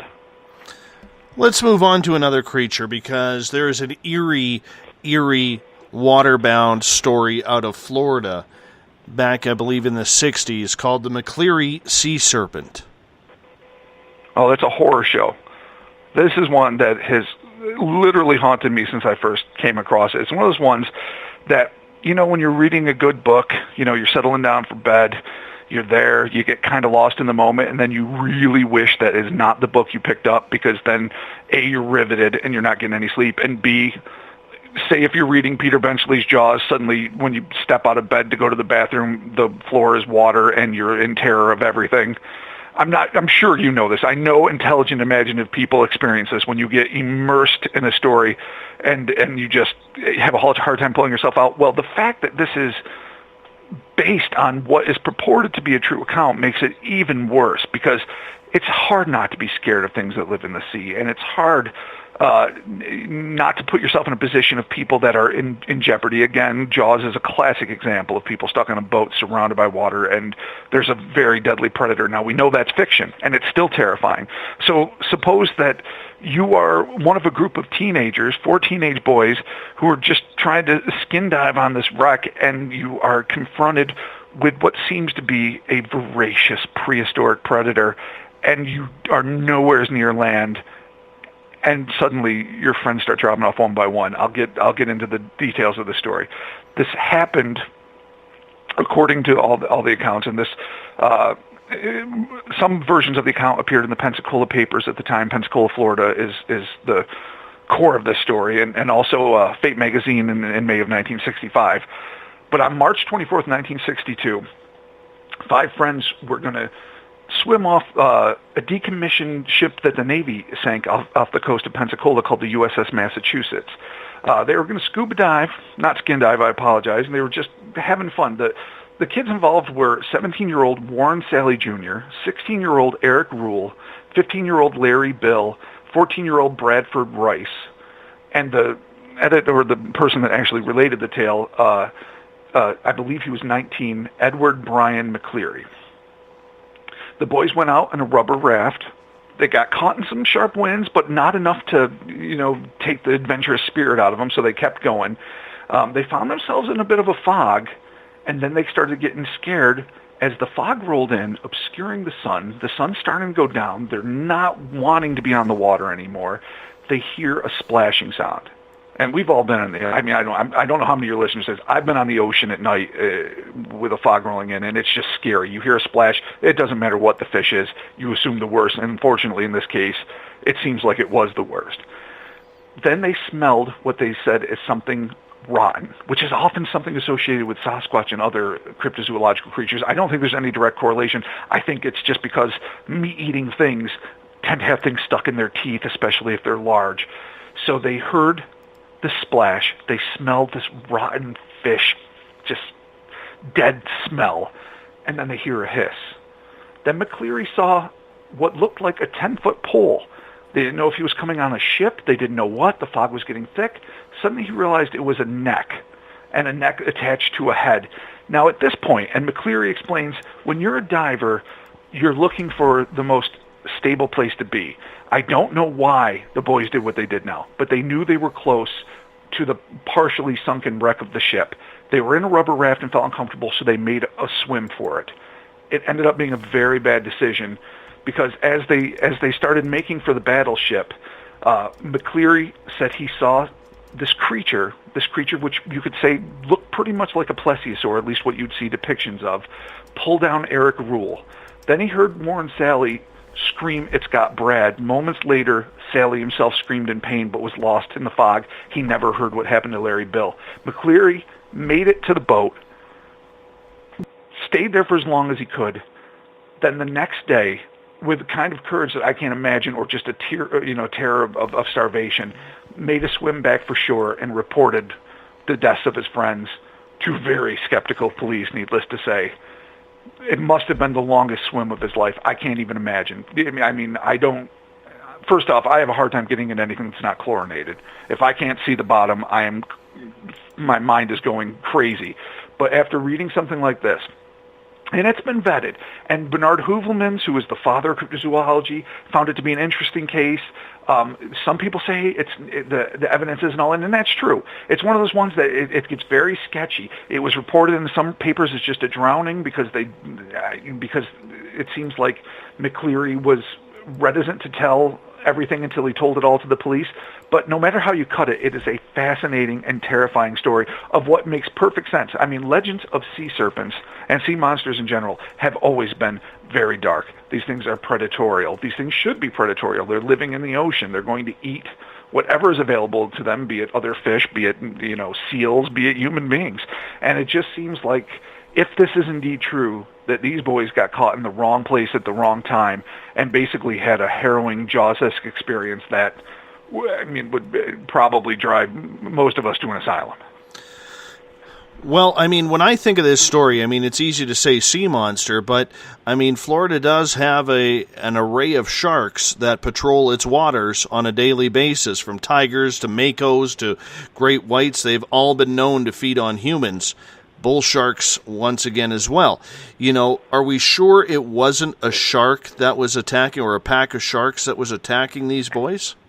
There's absolutely no way to be sure. You have to either decide you're going to accept McCleary's testimony or not. It really is that simple. If it was just a pack of sharks, think of it this way. Say this happened and it was a pack of sharks, and he's a 19-year-old kid who 4 of his best friends were eaten in front of him, basically. Is he thinking, and I'm playing devil's advocate here because it absolutely could be a hoax, but is he thinking, I'm going to find a way to make this profitable? My friends are dead. They were eaten by sharks in front of me. It's a terrible experience. I made it just back, but I'm going to tweak one little thing. I'm going to make it a long-necked sea monster. And bear in mind, he never wrote a book about it. He didn't make any money over this situation that I'm aware of anyway. I have to think to myself, besides being marked a liar or a fool, what it would be the advantage to not accurately reporting a shark attack? Now, I'm not saying that definitively says that this 100% was an attack by a presumed prehistoric creature that was just starving and ready to tear apart some people, but it certainly lends to me a degree of credibility because I can't see any obvious advantage to lying about it. Lynn in Paranormal Forum wants to ask, do we know if the kid who survived took a lie detector test? I don't know. I know that there's a lot of skeptical people out there about this case. I know that Tim Dinsdale, the famed Loch Ness Monster, he shot the most significant film footage ever taken of it and spent years of his life there. He was very respected. He interviewed McCleary, and he found him to be reasonable. Hoovelmans again did it. Other people are like, I'm not so sure. It's kind of up in the air. Even I'm not 100% sure. And I don't know of any polygraph test to answer the specific question. I do know that it's fascinating and it's terrifying. And what it does to me reek of these classic mariner's tales when maps were full of sea monsters devouring individuals and all these great old etchings of these abominable creatures with, toothy maws and, predatorial eyes. Does it mean it's 100% real? It does not. But I'm definitely intrigued, and I wonder if he had published a book, if he had done the talk show circuit, if he had gaps in his stories as the years went on, all of these things would make everyone raise a really dubious eyebrow. And he didn't do any of those things. Again, that doesn't make it a fact that this happened. Who knows what could have been working in his head? But if he was just attacked and his friends were attacked by sharks, I would think that would be harrowing enough and a good enough story for a 19-year-old to retell when he's the only surviving member of this expedition. But there's no way to really know unless you're in his head. But I find it fascinating, and also, because I promised to give you a scary one, absolutely terrifying. Like, that's one of the ones I read as a kid, and my bed became a lifeboat, and there was water all around me, and it was full of fucking monsters, excuse my language. Oops. It was full of terrifying beasts.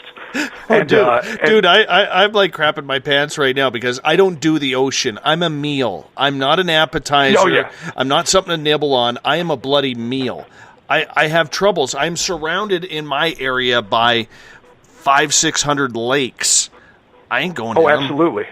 Jaws could be in there. There could be something in there. I'm not going in, man. All our intellect, all our evolution, all our technology aside, we are glorified meat bags. We are happy meals for the animal kingdom. And the things that are in the ocean, particularly, sharks, whatever they may be. So and besides the fact, I'm inclined to think, and again, this doesn't necessarily lend credence to McCleary's story, but it lends credence to the idea that if there's going to be a large unknown predator on this planet, it is going to be in the ocean. No doubt about it. We're going to ask more about sea monsters, get to your questions, and talk to Rob about disclosure. In the next half hour, crypto historian Rob Morphy is our guest, making his monthly appearance the third Wednesday of every month. The crypto historian joins us, his website, cryptopia.us. You're listening to Spaced Out Radio. I am your host, Dave Scott. We'll be right back after this. Have you ever had an extraterrestrial experience? One you just couldn't explain? Well, maybe I can help. Hello, I am Samantha Mullet. On the second Tuesday of each month, I will join Dave Scott on Spaced Out Radio to bring a human aspect to ET contact. It's something I've lived with my entire life, and I'd love to help you understand. Let's share our experiences. The ET Experience, the second Tuesday of each month, only on Spaced Out Radio. Fairies? Bigfoot? Dogmen?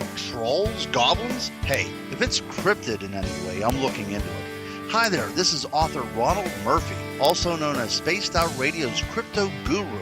Join me every second Wednesday of the month on Spaced Out Radio with Dave Scott, where we will talk about the stories people call tall tales. I will fill you in on the latest sightings and the hidden histories that are causing quite a stir. You can find everything at spacedoutradio.com.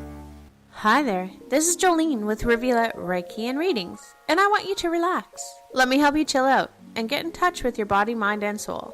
In this busy world, sometimes we need to let go, and this is where I can help. Visit my website, rivuletrndr.wix.com Facebook.com/Rivulet R&R or my Facebook page, Rivulet R&R, to set up an appointment for relaxation, Reiki, or readings. No matter where you are, it's time for you to make time for you. Would you like to expand your clientele? Have you ever thought of online radio advertising? Check out spacedoutradio.com to get your name out there. Our listeners support those who advertise with us, so why not give it a try? We have the most competitive advertising prices out there. Just click on the advertising tab on spacedoutradio.com and contact us today. Are you an ET experiencer, but you just don't know what's going on? Are you too timid or shy to discuss it with anyone? Maybe I can help. Join me, R. Keith Andrews, the first Friday of every month on Spaced Out Radio, and I will help you to find the answers you're looking for. Together, I will help you understand the off-worlders and the true meanings behind your experiences. All you have to do is join us in the Spaced Out Radio chat room. See you there. Every Saturday and Sunday night, as Dave Scott wanders aimlessly in the wilderness, you can come hang out with me, James Tyson, in Spaced Out Weekend. Starting at 9 p.m. Pacific, midnight Eastern, I'll take you along as we talk with some of the best experts in their fields. SpacedOutRadio.com is the place to find us. So sit down, relax, put your feet up, enjoy the topics like the paranormal, supernatural, intuitiveness, and so much more. Hope to see you there. Hi there, this is your psychic medium Joanna, and I would love it if you would join us every other Sunday on Spaced Out Weekend. With host James Tyson, we'll bring you personal psychic messages on two mediums and a large. Questions about love, life, career changes. We would love it if you would come and join us live. Call in and listen in for the experience. Allow us to open the doors to your other side. Two mediums and a large, heard only on Spaced Out Weekend at spacedoutradio.com. Would you like to become one of our space travelers? All you have to do is click on the Space Travelers icon at spacedoutradio.com. For only $5 a month, you can get access to some great prizes, as well as private monthly shows, newsletters, and a members-only section on our website. Become a space traveler today.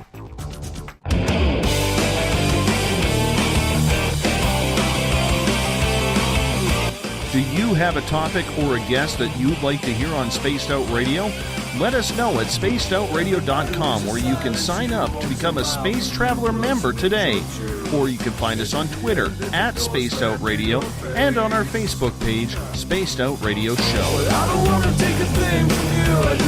Welcome back to Spaced Out Radio tonight. I am your host, Dave Scott. Thank you so much for tuning in to Spaced Out Radio. We do this thing 3 hours a night, 7 days a week. We are busy, but we do it all for you. Thank you so much for your tuning in on the SHR Media Network. Over on Paranormal Forum, if you are listening in on the Spaced Out Radio chat area in Spreakerland, we appreciate it. And over on Facebook at Forest Moon Paranormal, Euphoria Chronicles, and the flagship SOR Space Travelers. Good to have you with us tonight. Tomorrow night on the show, Barry Strom will join us. He's a familiar voice in these lands. We will be talking channeling, extraterrestrials, and disclosure, as Barry is part of the Alien Cosmic Expo, June 24th through 26th in Brantford, Ontario. Tonight we are talking cryptids with our crypto historian, Rob Morphy.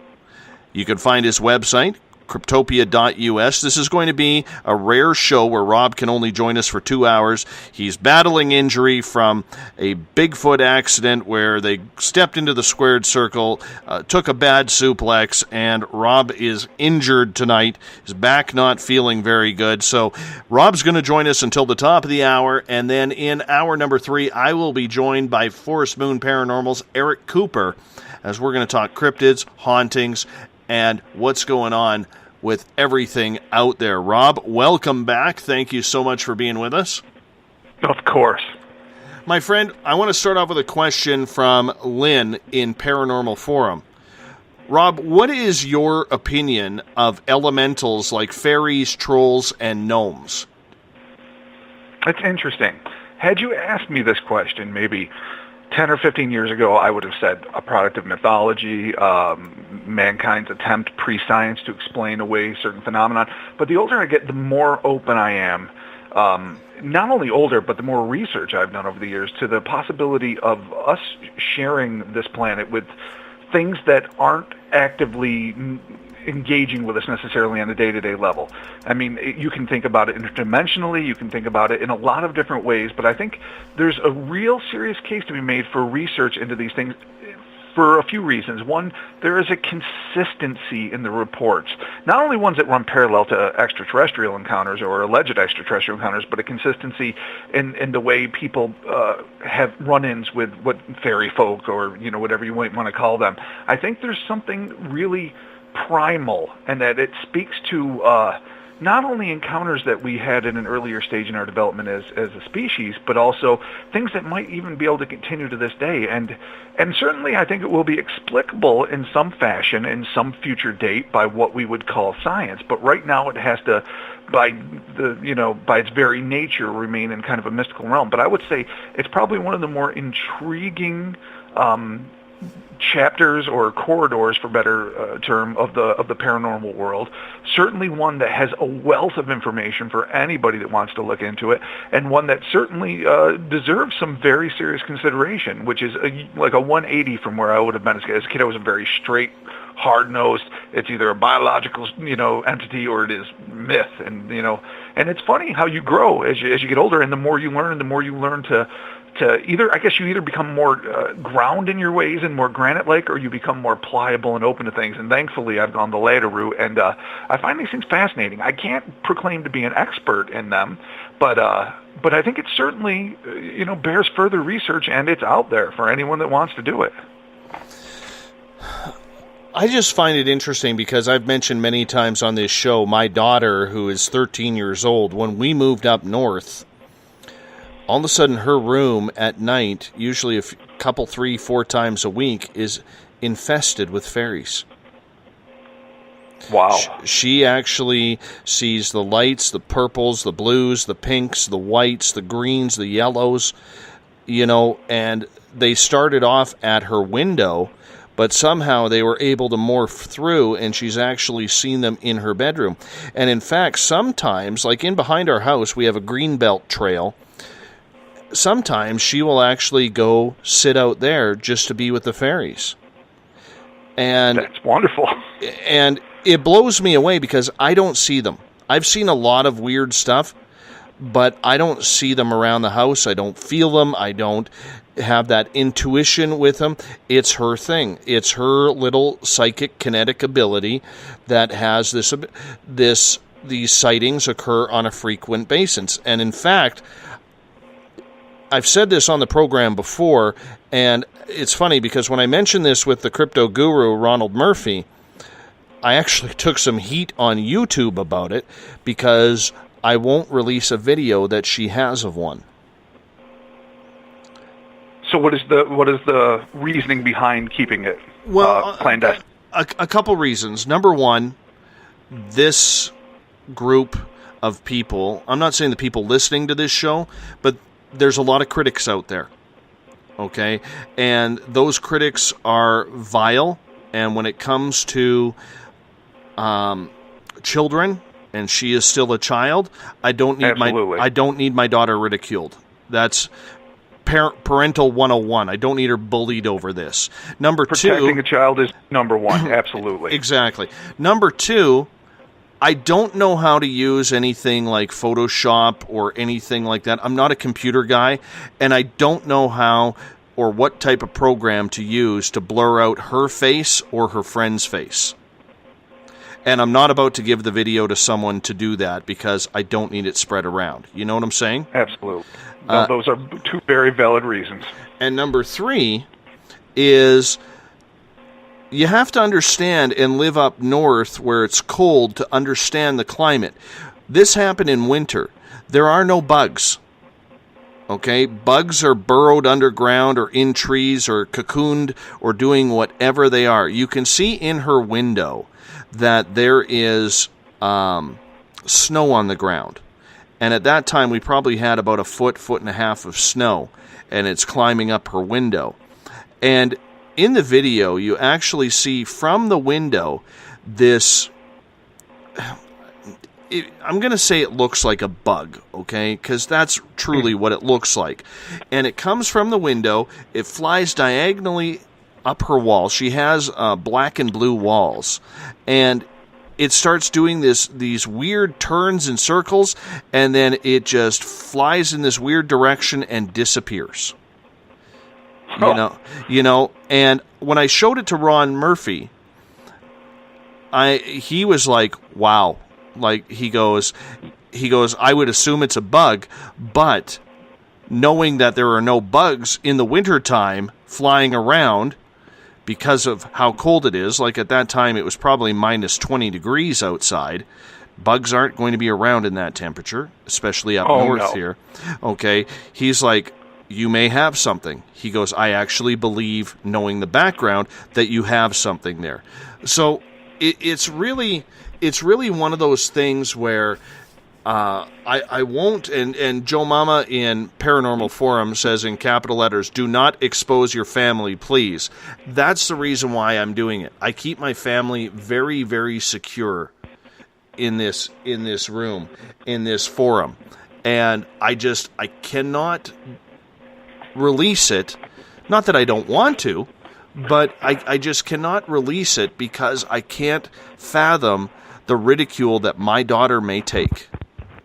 And in the end, that's most important. Absolutely, and it should be. It should be, and I respect that immensely, because no matter, how much I want knowledge to be disseminated, protecting people, especially the children of the world and your loved ones, always should be paramount. And I've recommended anonymity to many people just for that reason. So, no, I think you're making the right call on that. Absolutely. I do have a couple of questions here from as we talk about fairies. And let me just get to it here, where if I can find it. Mike wants to know from the SOR Space Travelers, is there a difference between gnomes and fairies? Well, you would definitely want to consult an expert on that, but I would say yes, there seems to be a very fundamental difference between, and let me present this with the caveat that I am by no means an expert in this field, but fairies, as I understand them, are more energetic creatures. Sizes vary, absolutely. I mean, you can get caught up in the Disneyfied version of the Tinkerbell versus, one of the Seven Dwarves, but they seem to be more, corporeal is not the right word, but definitely grounded in sort of the reality of like mining, getting into the earth, like elves, like other creatures like that. They all tend to fall under the same umbrella, and I know I'm pulling things out of my backside now, so I'll be the first to admit, if somebody calls out like, you don't know what you're talking about, you're right.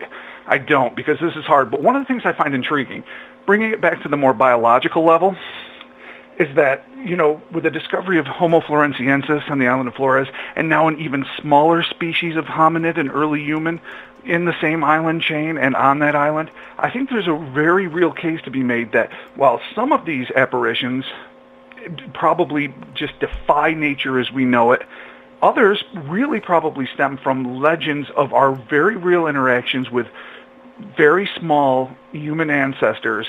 And maybe they did abduct children, as fairy folk were often known to do, and maybe they did do some insidious things at night. They certainly would probably perform nocturnal raids for food. So I think part of what I'm excited about for the future is that there seems to be a really grounded scientific explanation for some of this, while at the same time, we can, with physics and sciences that just are expanding constantly, open up new worlds of perspective on different dimensions, different levels of reality, shadow biosphere stuff that can maybe allow for the existence of humanoid intelligent creatures that just coexist with us that we don't necessarily have the ability to interact with on a constant basis. That all having been said, to get back to the question, I don't really know for sure if there's a difference between a fairy and a gnome. That makes sense. That makes very much sense. What about sprites differing from fairies? Is that out of the realm too? What little I know, again, that seems to fall under the same umbrella. By definition, small, magical, capable of flight. But again, I'm not sure. I wouldn't begin to know the difference between a wood nymph and a Sprite.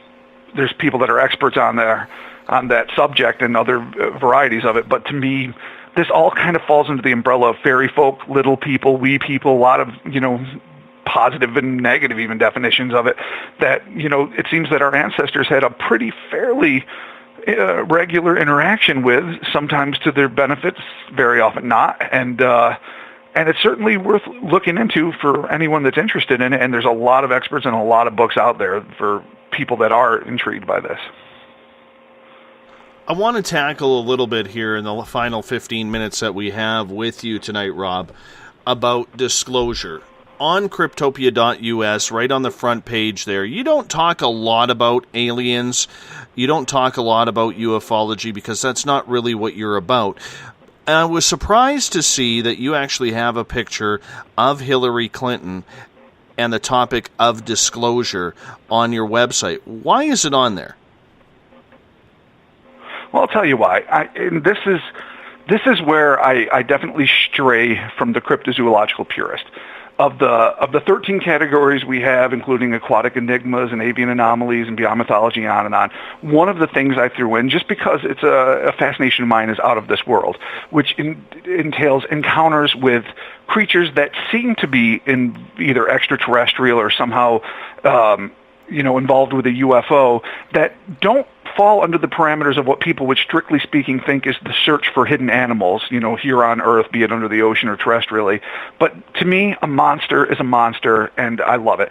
So I don't often deal with straight UFO reports because I think that's a fascinating subject, and there are plenty of really diligent researchers out there working on that. I do deal with anything that I can come across that seems to deal with an anomalous entity, whether it be extraterrestrial or, subterranean or whatever. So that having been said, what I'm intrigued by is just this whole idea. I mean, we heard recently that Obama might be the first disclosure president. I mean, people love this phrase disclosure. I do too. I think we all love the idea of some big clandestine government agency or private agency coming clean and giving us a truth that we might intuitively know already or want to know, but isn't really out there as fact. And so when I read something like this, I become intrigued, and and I know that followers of Cryptopia will also be intrigued, so I pop it up. Mm-hmm. Well, the reason why I'm asking is because there is so much regarding disclosure right now, and I laugh and I shake my head as someone who spent 10 years in the mainstream media, watching how the United States media especially dropped the ball when John Podesta had mentioned the tweet about joining Hillary's campaign, and that his biggest regret of 2014 was not securing disclosure of documents on UFO files. I was surprised at how everybody dropped the ball. Then he kept on tweeting, almost egging on reporters. Why didn't you ask her about UFOs and extraterrestrials? Ask her what she knows. Ask her what she knows. Hillary, in September, finally came out and said, I'm not going to get away from John Podesta. He made me promise, when I get into the White House, I have to tell the public what we know about aliens and UFOs when it comes to sightings and experiences that do not harm national security. And that's a big caveat. Not to interrupt you, Dave, but that's a tremendous caveat. Exactly. And yet everybody dropped the ball in the media again. And it's only been probably the last 4 to 5 weeks where the media has truly started saying this alien thing won't go away. And they started reporting on it. And it's dumbfounded me. How do you feel about that? I think it's interesting. I think, while, the American media, which obviously I'm an American, I'm caught in the quagmire of it, they worry about every time Donald Trump has a bad hair day, but they don't necessarily report news, and, you become accustomed to that. What I'm intrigued by is that this is not the first time, obviously, a Clinton has been very near or actually occupied the White House. It is not the first time. I remember when Bill claimed he asked about Roswell, he asked about other things, and I don't know either was his response, as I recall. And Podesta was obviously a big part of his administration. So I'm intrigued, because what I'm thinking is now Podesta is he's high up. He might be the man in charge of Hillary's campaign at this point. He's using this platform, which is monumental, to, put these claims out there to sort of, like you say, goad, if not actually force the press to ask these questions.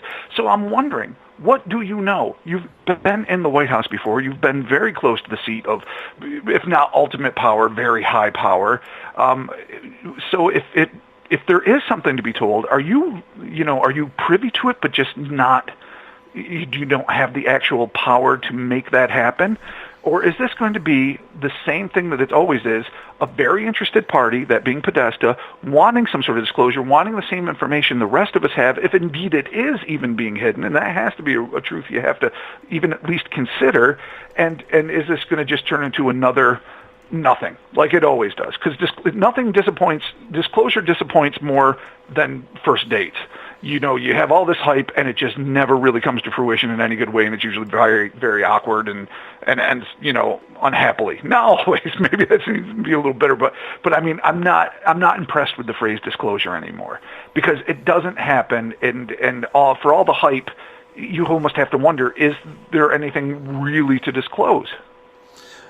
Well, I mean, many people will say disclosure's already happened by all the sightings and experiences people are having. The only thing we haven't had, it's much like common law couples living together. The only thing they don't have is the certificate saying they're married.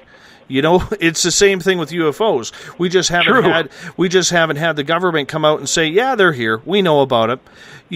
Because like I've said to many other guests, it basically comes down to, when the president doesn't say anything, or when they open a door, or when someone opens a door, like myself or yourself opens a door, and there's 10 doors that are closed right behind that one door, and behind each one of those doors there's another 10 doors. I mean, it's opening up, like I've said many times, a Pandora's box as to what do we know, what don't we know, how much are they going to hide behind national security. So I think a lot of people are freaked out about that. I know it gets me going. It has to get you going. Absolutely, and it should. Of course it does. The secrecy is always inherently dangerous and frightening, and that's the nature of it. But what, to me, is even scarier, I'm not saying this is true. I'm more playing a devil's advocate when I say this, but it would be the thought that they know that there's a real technology out there that far exceeds anything human beings are capable of, that can pretty much snatch people willy-nilly, can do what it wants, and there's nothing they can do. And they have no real reason to reveal that, because that would literally start the panic that everyone says wouldn't start. Because if that's what disclosure would entail, and I'm not saying I think that's what it is, but if that possibility were true, then that has terrifying implications. And I think part of, I don't know. I mean, I've heard and I've talked to a lot of reputable people that really believe that there is a huge clandestine mechanism of, reverse engineering and scientists working with extraterrestrial scientists and this and that. And I don't dismiss their claims out of hand at all. But part of me thinks there's a real chance. I mean, UFOs are clearly real. There are things in the sky we don't know about. There are things pilots and really, great eyewitnesses have seen that just defy physics as we know them. But if the government really doesn't know, and it really does pose a threat that they can't do anything about, then there would be no reason to divulge that to the public, because that really would have a chaotic outcome, I think. Absolutely. Absolutely it was. But do you believe then, Rob, with the research that you have done on the history of some of these sightings, and you've done a lot, you've talked about them on this show before, do you believe the public is actually ready for it? It depends on exactly what extent our relationship is, if any, with extraterrestrial beings. If it is, as many presuppose, we found some downed crafts, we've managed to figure out some of their technology. We found a few corpses or, carcasses, depending on, what they are, and put them on ice, studied them. They're kind of like us, kind of foreign, and we can prove life exists on other planets, and they are intelligent, and they have access to technology. Then I think it's going to be a pretty amazing revelation, and people will be like, wow, this is astonishing. I think we can live with it. There's going to be some people that are going to be challenged, but I think, but the people that say that it's going to make like religious institutions collapse, if anything, it's going to double church attendance. I don't think it's going to make society fall apart. If, on the other hand, if Whitley Strieber is right and other people that deal with alien abductions, and if there is an ongoing, well planned out series of abductions and tests, and they treat us like cattle, or they basically treat us the way we would tag an endangered species. We'd come down from a helicopter, we'd shoot them with a dart gun, we'd put a device to track them, we'd be doing all these things that are in our minds benevolent but would be utterly horrifying for the creature in question, and then release them back in the wild. And then they have to deal with that to whatever capacity they can for the rest of their lives, while we think we're patting ourselves on the back because we're doing a great job for nature. If that's the case, then that's kind of terrifying, because we're basically ants in an ant colony and we have no real say in this. And I think that could have some very detrimental effects. And if that is the case, and that happens to be a case that people in power are aware of, and again, I'm just speculating, I'm not saying that's what I believe, but if that happens to be the case, then they would do very well not to reveal a damn thing. Well, it's one of those things that we will soon find out whether or not she holds that campaign promise if she gets into the White House. It's only a few months away until November before her and Donald get at it, which will be an interesting alien cryptid type fight as it is for the White House. It already is. Oh, I tell you that. I hear you there, my friend. I hear you there. But in the end, I think my biggest fear with people is this could open up a cataclysm of side effects for people. Nightmares. It's going to open up a whole different reality towards religion, and whether or not we've been, duped for thousands of years in regards to religious prophecy. I think it's going to open up, for some, a world of anarchy. I just don't believe for an instant, and I'm not trying to play fearmonger here, but I don't believe for an instant that it is going to be a smooth ride if they come out with disclosure. What's funny is that the Catholic Church got in on that game real early, if you recall, some years ago, and they were like, belief in extraterrestrials in no way negates the belief in God. And that was kind of like a trigger for a lot of people to say, when one of the world's main religions, representative of billions of people or 8 billion plus people, it says, no, it's not mutually exclusive, this is not a problem, then you have to wonder, I'm not saying the Vatican is privy to some great extraterrestrial conspiracy, but you've got to wonder if they're just keeping, one door open, to kind of make it art. Like, say, hey, we already said that's cool, it's all right, it's part of God's plan. God's plan just went beyond the earth, it went to whatever. That's the beautiful thing about a religious doctrine, is you can always expand it. But I do agree with you, Dave. I think a lot of people that spend a lot of time watching these documentaries and getting a kick out of them, just saying, I just want to know, it would be a kick to the gut, the psychological and in some ways literal gut, to really know. Not just some micro life form is on a Mars meteorite that landed here 1 billion years ago, but an actual intelligent, heaven forfend, more advanced than the human race. Because we've been the big kids on the block. I mean, we're a narcissistic species. We like to extol our virtues. I mean, we know we're in danger whenever we're swimming in the ocean, like we said earlier, or other places, but we still believe our technology, our intellect, our manifest destiny is to be number one. I mean, and some of us are more humble, but I'm speaking for the general, zeitgeist of the human race. And to find out definitively that we are like number 18 on the list at best, that would be really hard for a lot of people to accept.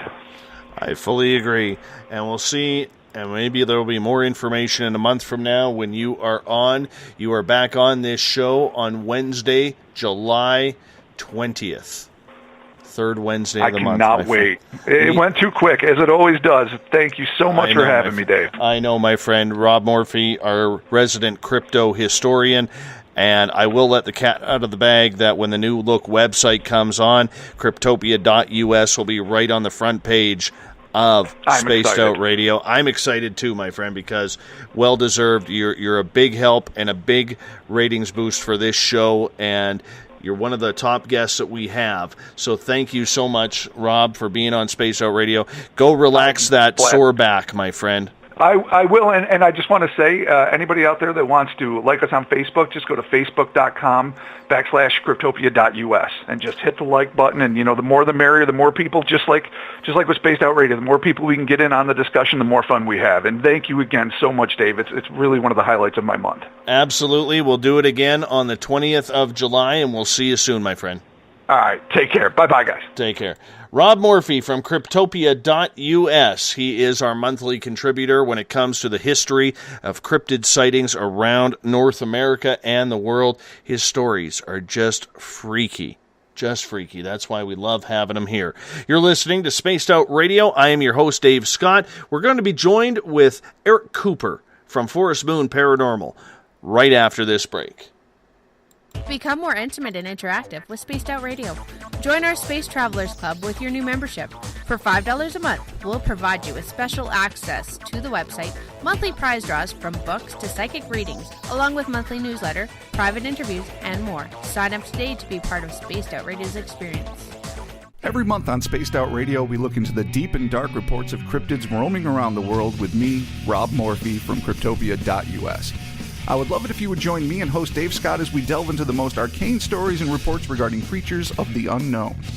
My job is to hunt down the details and bring the evidence forward to you. These aren't your regular Bigfoot stories I'm talking about either. You can find out more about crypto history at spacedoutradio.com. Looking for a place to advertise at a very reasonable cost? Look no further than Spaced Out Radio. SpacedOutRadio.com has an advertising tab that you can click to check out our daily, weekly, and monthly packages to play on the radio, or our website including social media. From commercial spots to banners, we have it all. Check out our competitive pricing today.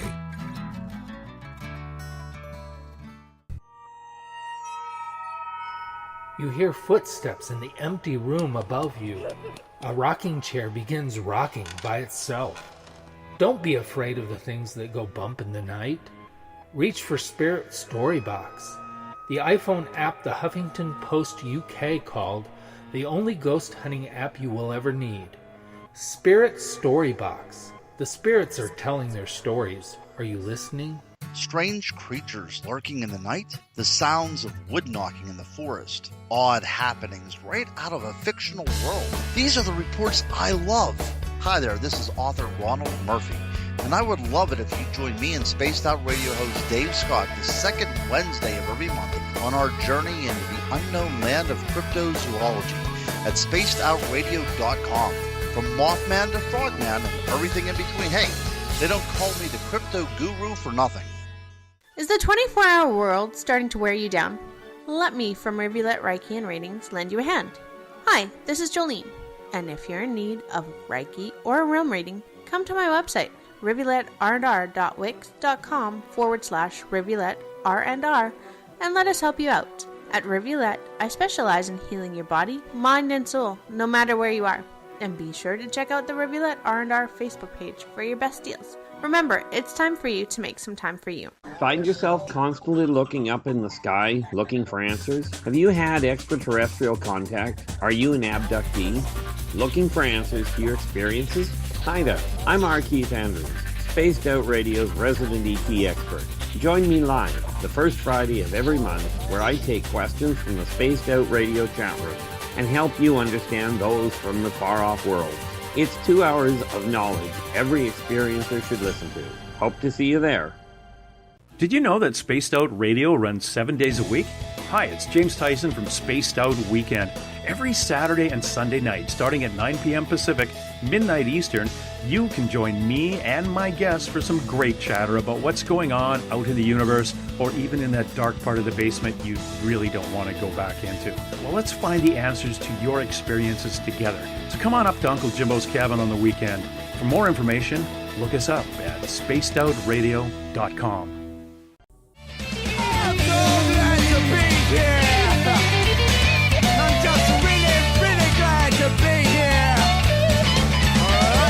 Would you like to connect with us on Spaced Out Radio? Head to spacedoutradio.com to check out the latest shows, guests, and sponsors.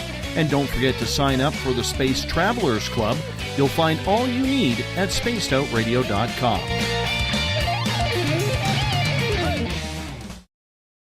Welcome back to Spaced Out Radio tonight. I am your host, Dave Scott. Final hour of tonight's show as we bring in Eric Cooper from Forest Moon Paranormal. He is stepping in for the extremely delicate Corrine DeWinter, who is usually my nightly host, but she got a little too busy today with her life, and she's just like, I can't do it. I'm sorry. She did her own 3-hour podcast a little bit earlier on Supernatural Radio. I do want to thank everyone listening in at SHR Media Network, on Paranormal Forum, as well as on the Spaced Out Radio chat room on Spreaker and on Facebook. Our groups that follow us, Euphoria Chronicles, Forest Moon Paranormal, and our flagship, SOR Space Travelers. We're glad that you are here with us tonight. Much appreciate you being with us. If you want to follow us on Twitter, you can do so at Spaced Out Radio. Give our Facebook page a like, Spaced Out Radio Show. On Instagram, I can be followed at Dave Scott, SOR. Our YouTube channel is Spaced Out Radio Show, and our website, spacedoutradio.com, which will have a brand new look coming up very, very soon. Joining us once again for the final hour tonight is Eric Cooper from Forest Moon Paranormal. Eric, thank you so much for being with us. How you doing? Hey, I'm good. Busy day, but I'm here. You deal with a lot of strange creatures and sightings with Forest Moon Paranormal on a daily basis. When you hear about some of these cryptids that Rob Morphy was talking about earlier today, whether it's the stumps, whether it's Vegetable Man, whether it's the McCleary Sea Serpent, do you buy, Eric, in your experiences and what you have learned with Forest Moon Paranormal, that these creatures are legit, or do you think it's just some overactive imaginations? I think it's a little bit of both. Now, I've other than like the not praying mantis, the Venus flytrap. I could see that very well being bigger than normal, like say in the Amazon. Some of the other stuff, I've got a whole fairy library in my house. I mean, that's kind of part of our belief. So as far as the fairy realm goes, I have no doubt. There's a whole lot of different classifications of fairies. Elementals, dryads are the spirits of the tree, and you can actually communicate with dryads through meditation. The Black Forest in Germany is well known for its gnomes and trolls and those classifications. So I have no doubts, and I think it's awesome that your daughter got to see them, that they actually communicate with her. Yeah, you know what? It's been a lot of fun, and it's one of those things with that video that I have, and it's on my iPhone. But it's just one of those dilemmas that you're put in because A, you don't expect being in the position that I am in to actually get a video like that.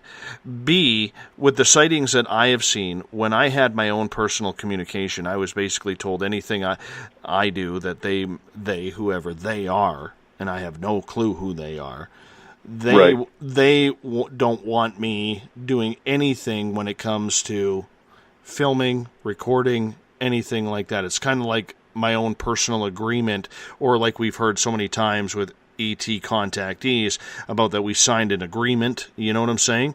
Well, apparently that's part of my agreement with them. I don't know why. It just seems to be that way. Some people are like that. I happen to be one of those. Now, some people will say I'm full of absolute crap for even thinking that, or talking about that, or that I'm hiding something or denying some sort of truth to it. But in the end, you have to be moral with yourself, do you not? Yeah, absolutely. And I don't blame you whatsoever. I'd be the same way if it was if I had a video. If it was my kid, I'd be the same thing. No, you got to watch out for the safety of your kids first and foremost, and respect for whatever entity or whatever creature is willing to show themselves to you. Respect for them as well, but family first and foremost. Absolutely, and there was one gentleman on YouTube who made the comment that I mentioned. He thought that the reason why I wasn't, and I'm not sure it was a shot or if it was just something, where somebody's being tough behind a nickname on, a social media site, because there's a lot of that. But it was more along the lines of, did I butcher the editing, in order to make it look real? And that's the reason why I am not releasing it. And the only answer I have, like I stated with Rob, is I don't know technology. Yes, I can run a computer. Yes, I can run this radio show. It's simple. It's easy, But when it comes to getting down with a computer and doing editing and video editing, things like that, I'm lost, man. When I worked in radio, I did my own audio cutting. I do my own audio cutting for this show. But when I was in college for broadcasting, we had someone in there who took care of the editing for us. So I never had to learn that part, Right. So it's one of those things where a situation like this, much like our Keith Andrews with the photo that he has of the Pleiadian, you're damned if you do, and you're damned if you don't. Well, again, you could have the most perfect picture that damn well you took yourself, and there's always going to be 100 people standing up going, "You photoshopped it." No, I didn't. I pointed, I shot. And so, no, even if you had the most clearest, the most perfect, pristine picture, you're always going to have skeptics out there say that's crap. Okay. Well, so let me cut you off there for a second, Eric, because you just brought up a very good point. There's always going to be skeptics that say that photo is crap. How much of those people, if you say took 100 of those people who believe that, how many of them do you think are actual skeptics compared to disinformation people? Probably about 50-50. Yeah, more likely 50-50, and then you're going to have the ones that are jealous because you got the perfect picture. So you're damned if you do, you're damned if you don't. Mm-hmm. No, I fully agree with that. And, with the way technology is to make things look so real, even if I got the perfect video of Bigfoot, I really don't know if I would actually release it. No, and there probably are perfect, there probably are videos.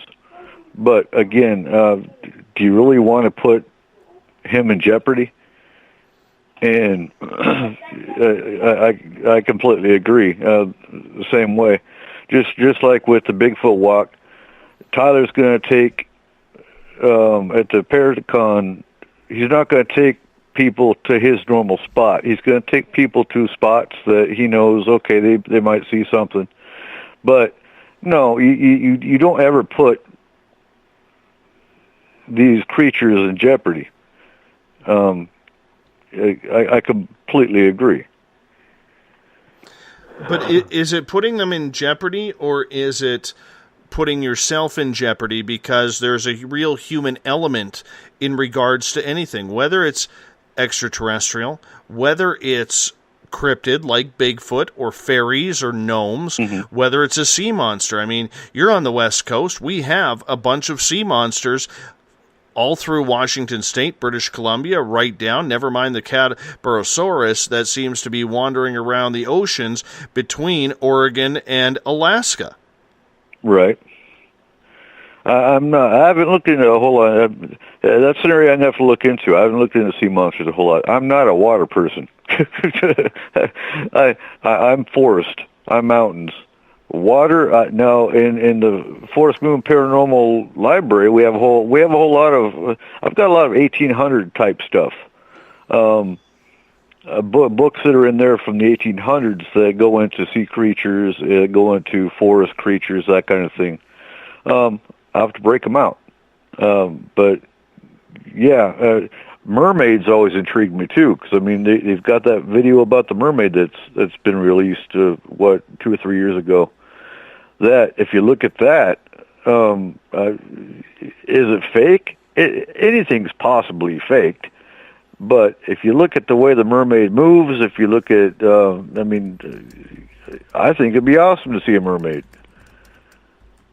Well, I know in Vancouver, there in the 1800s, when Captain George Vancouver was, discovering the West Coast, there was a strong belief that there was mermaids around Stanley Park in Vancouver, and there's actually a statue of a bronze mermaid sitting on a rock. It's been there since, I believe, the 60s, because this whole area was said to inhabit mermaids back in the day when it was discovered. Okay. Yeah, I've been to the Stanley Aquarium in Stanley Park. When I was a kid, we'd go there for school school field trips and stuff. So, yeah, I've seen the mermaid you're talking about. Trippin' Fool in the Spaced Out Radio chat room on Spreaker puts it perfectly in regards to the statistics where you said it was 50-50. I think this is intriguing. He says he believes it's 65% trolls, 25% skeptic, and 10% jealous. that sounds probably more like it. I completely agree, Trippin'. I forgot trolls. Yeah. Absolutely. And you're going to have the jealous ones in there because they didn't get the perfect picture, so it couldn't be real. So, yeah.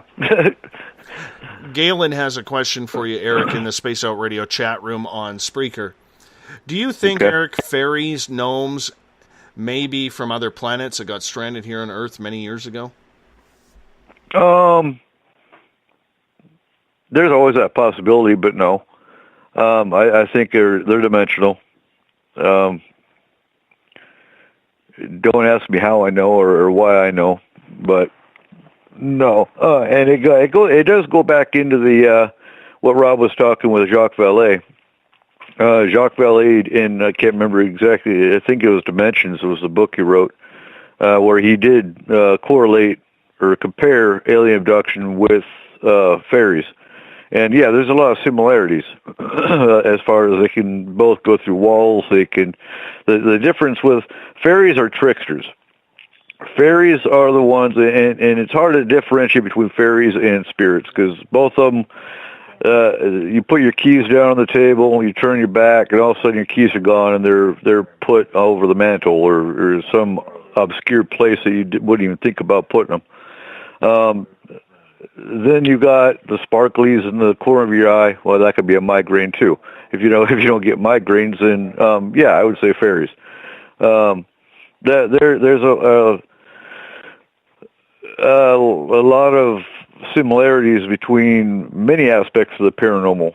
You have to look at the overall picture of it, and that's the easiest way to figure out what's really going on.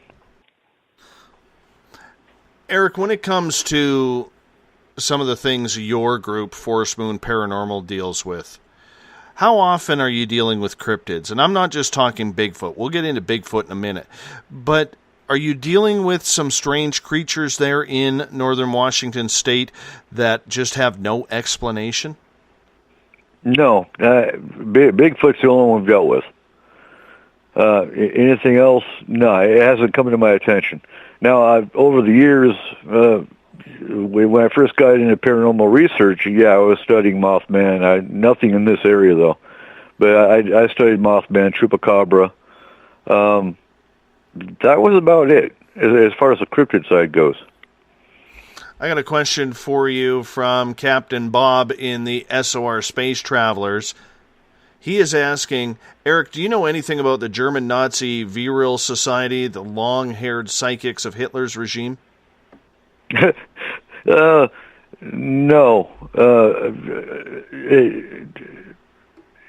No, I'm not familiar with them. I know he had psychics. I know he had psychics he worked with, and that's where he got a lot of his information as far as the technology he got. Well, he follows it up by saying Native Americans also, too, say that their long hair gives them psychic ability, much like Samson in the Bible. The long hair gave him strength. So I guess that's if you've grown your hair and never cut it. Right. And there's actually pagans that believe the same thing. And there's pagans that come out and they got the hair cut and all of a sudden they have a headache. It's not from pulling their hair, but actually from the actual cutting of the hair. There's people that they do believe that. They believe it cuts your psychic ability, it cuts your mental powers. essentially. And yeah, that goes on today.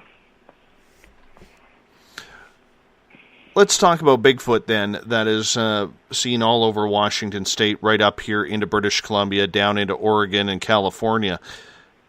When people are having Bigfoot sightings in your area, how many are you investigating a year? A year. I couldn't actually put that in a number because our guy goes up every weekend and has encounters every weekend. And like I was telling you before we came on the air, he's actually going on a 3-week trip, and he's following a theory. He's got a theory that Bigfoot in this area is following a wolf pack up in the northern Cascades, and he's following that theory and basically seeing if they're scavenging food from each other. So I'll have more information on that probably next month. As far as that, but I'm actually just now starting to get information from other people within the area, and I have a couple leads to follow up on people to talk to. Do you think most people fear the ridicule of saying they saw Bigfoot? Is that why you maybe don't get as many sightings or reports than you possibly should? Yeah, I do, because there's a stigma that anything paranormal, there's a stigma that, oh, I can't talk to you about that, because then I'll be seen as crazy. But now I run a concrete group for upriver, and I put a post up there last week that if they've seen UFOs, Bigfoot, they can contact me offline, or send me a message or whatever. And I've gotten a couple messages from people that claim to see Bigfoot and a couple UFO sightings, and so it's coming in. But yeah, more people coming out of the public eye. So yeah, I think there's a stigma with it, which is what keeps the information from coming in.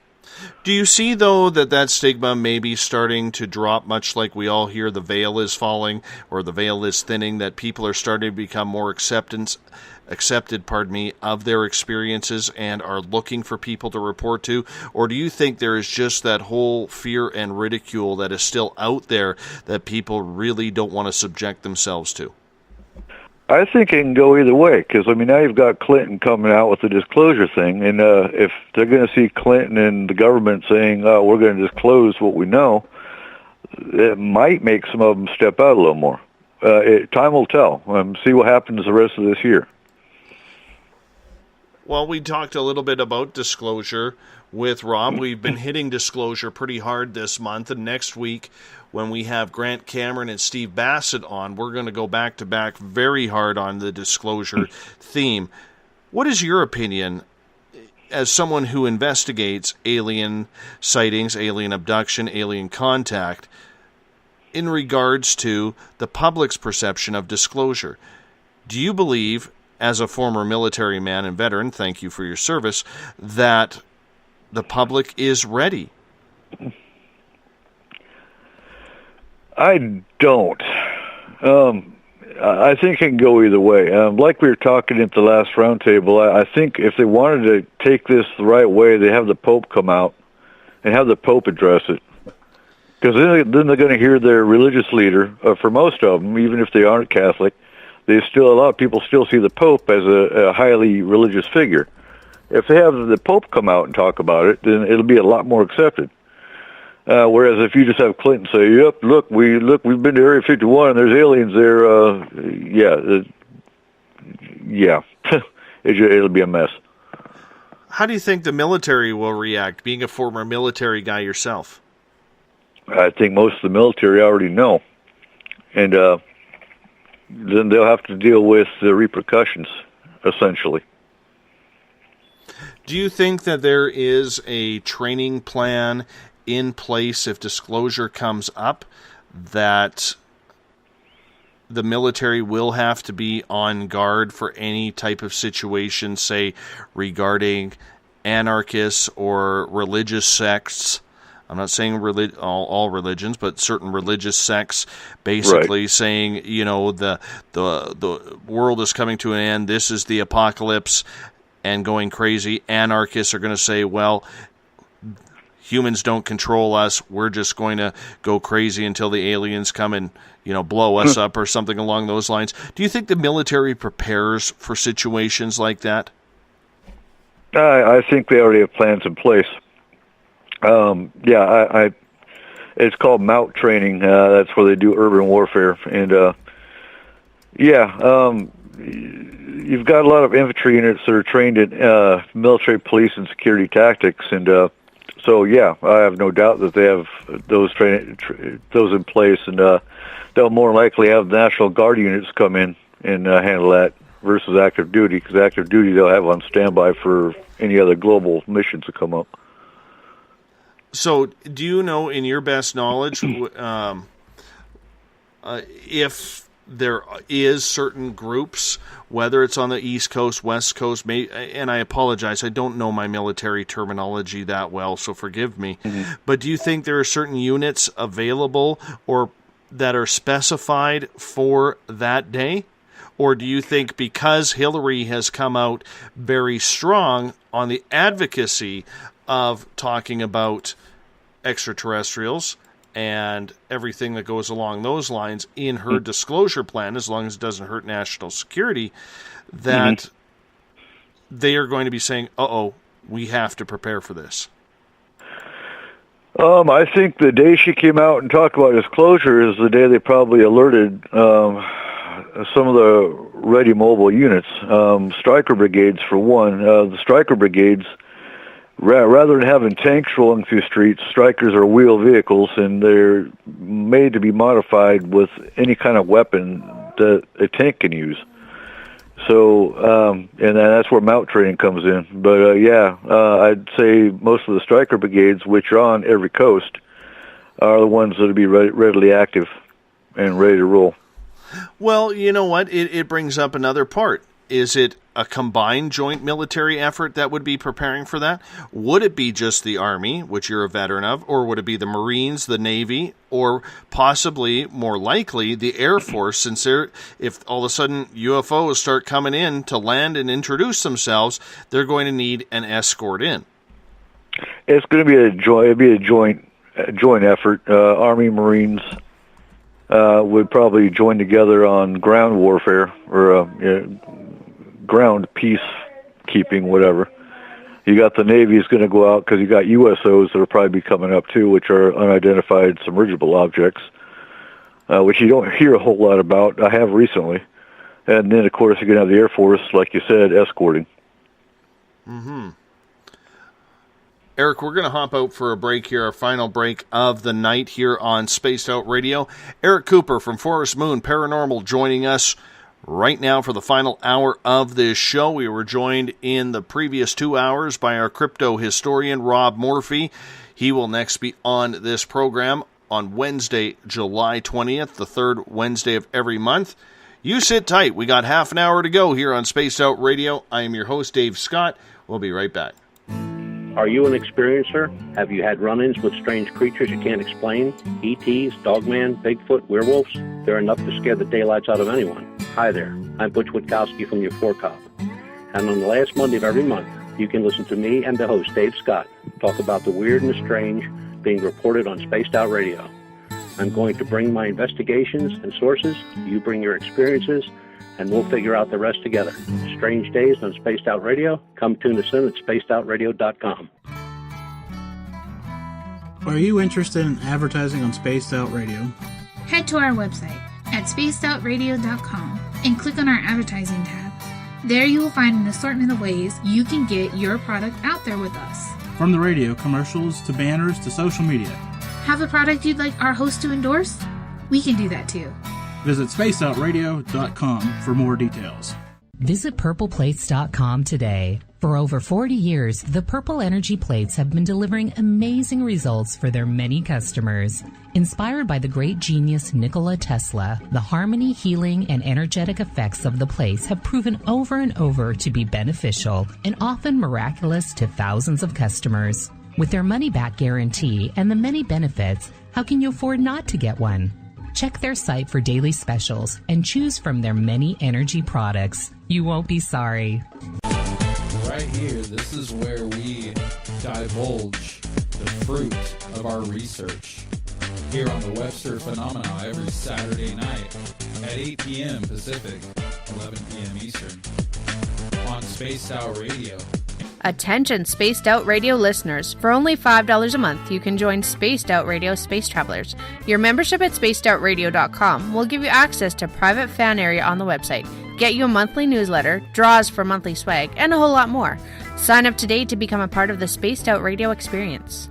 Strange creatures lurking in the night, the sounds of wood knocking in the forest, odd happenings right out of a fictional world. These are the reports I love. Hi there, this is author Ronald Morphy, and I would love it if you join me and Spaced Out Radio host Dave Scott the second Wednesday of every month on our journey into the unknown land of cryptozoology at spacedoutradio.com. From Mothman to Frogman and everything in between. Hey, they don't call me the crypto guru for nothing.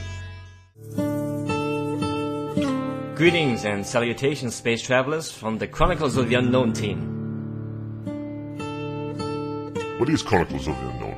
I keep hearing about this thing. It's a new paranormal reality TV show based right here in beautiful British Columbia, Canada. Follow our team as we uncover claims of activity on the Caribou Gold Rush Trail.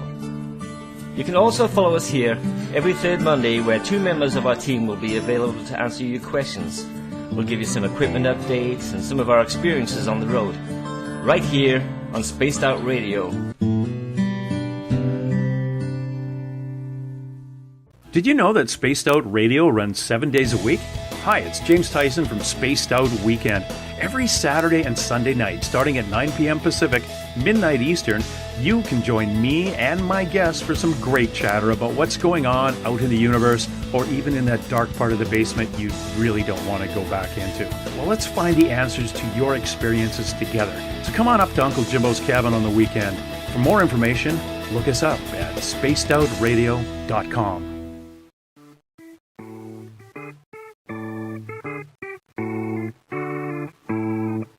Missed most of tonight's show? Don't worry, you didn't miss a thing. You can head to our website, spacedoutradio.com, and download our archives for free. And don't forget to get your Space Travelers membership today. Now, back to tonight's show. Welcome back to Spaced Out Radio Tonight. I am your host, Dave Scott. Thank you so much for joining us on the SHR Media Network Paranormal Forum on the Spaced Out Radio chat room on Spreaker and on Facebook. Euphoria Chronicles, Forest Moon Paranormal, and our flagship SOR Space Travelers. Final hour tonight, we are joined by Eric Cooper from Forest Moon Paranormal. Eric, thank you so much for joining me. I have a couple questions from the audience here, and they're very interesting. We're going to start off with Galen's question in the Spaced Out Radio chat room on Spreaker. Eric, have you ever heard of Bigfoot mentally projecting themselves to look human?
I agree with you there.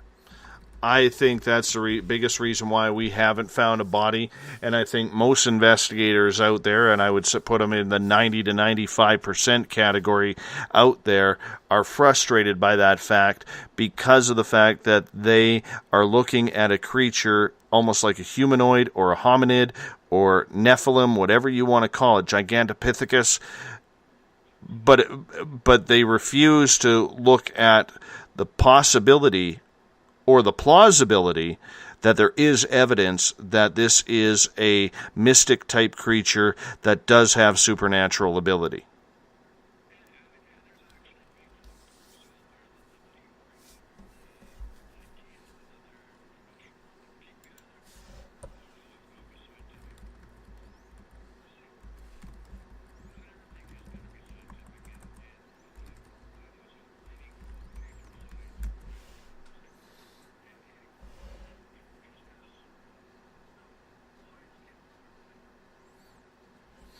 I agree. We're going to talk about a question from Claudia in the SOR Space Travelers. And Claudia's question is extraterrestrial related. Do you think they, being the extraterrestrials, will put up, or the government, will put up holograms of UFOs first to prepare the public?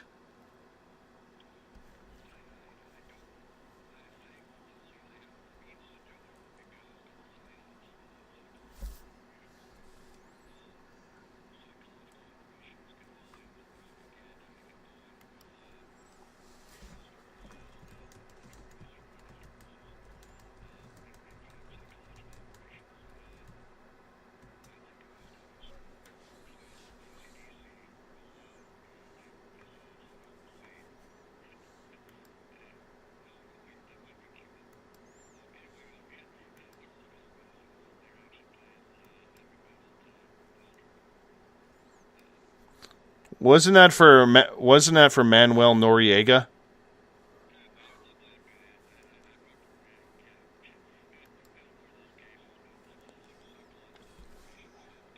But started all of that back in the 60s and 70s.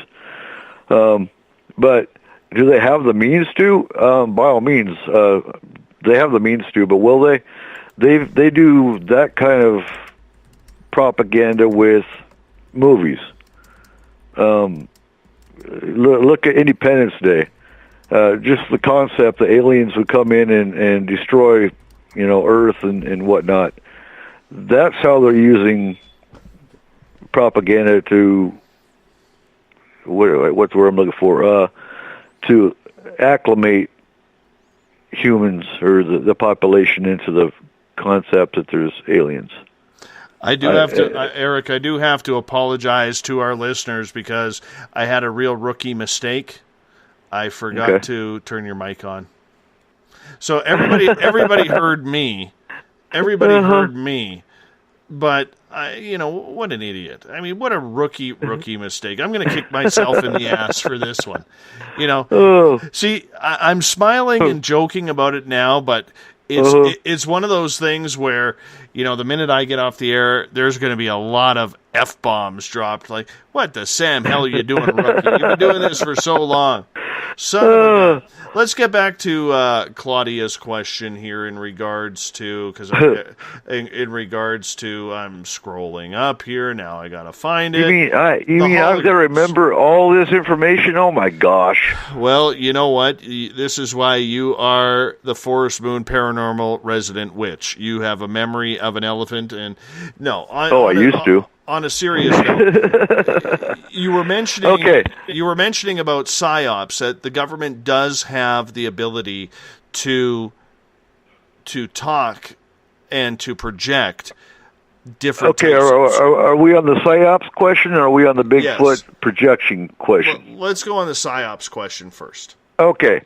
Yes, they do have the means to do it. It's called psychological operations or psyops. They could do it, but why do it when the UFOs are doing it themselves? We didn't get to that part, but actually they've been doing, they started doing that with Close Encounters of the Third Kind and E.T. and Then they came out with Independence Day, and now you're seeing more and more movies about aliens attacking the planet Earth. That's how they're going to get the population familiar with the concept of it. As far as now, there was the case in California that the movie, I'm trying to remember the name of the movie. I think it wasn't Battleship. It was come on, Dave, help me. Independence Day?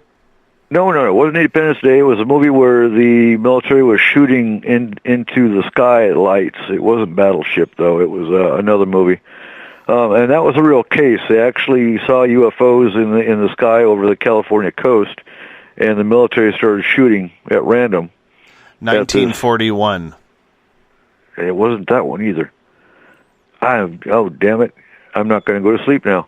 Anyway, yeah, there were cases where the military was shooting into the sky. They had UFO sightings over the coast of California, and they actually made a movie in the last 5 years about that. Battle of Los Angeles? There you go. That's the one. Thank you. Thank you, a fellow Eric, this one Markham from North Carolina. Of course it was. Of course.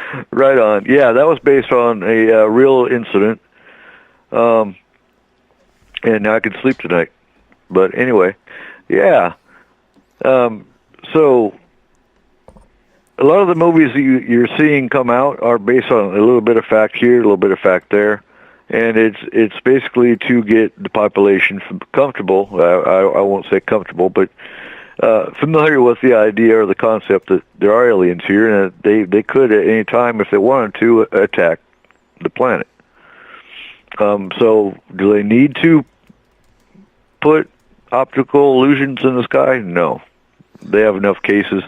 If you really want to see what's going on, go on filersfiles.com. Or Google Filer, George Filer, and I get weekly update emails from his database on everything that goes around the globe every week. So if you really want to see how many UFO sightings are going on, that's not even a drop in the bucket, but that's what he gets. A follow-up question from Gloria. Is there any way to discern between a hologram from a real UFO other than waiting for them to land? I don't know how to answer that one really, because I've never seen a hologram of a UFO. The UFOs I saw, my 3 sightings I saw, the one shot down towards me. The orange orb, I reckon, could have been a hologram because it was, disappeared like it was blinked out, but I don't think it was either. But I don't know.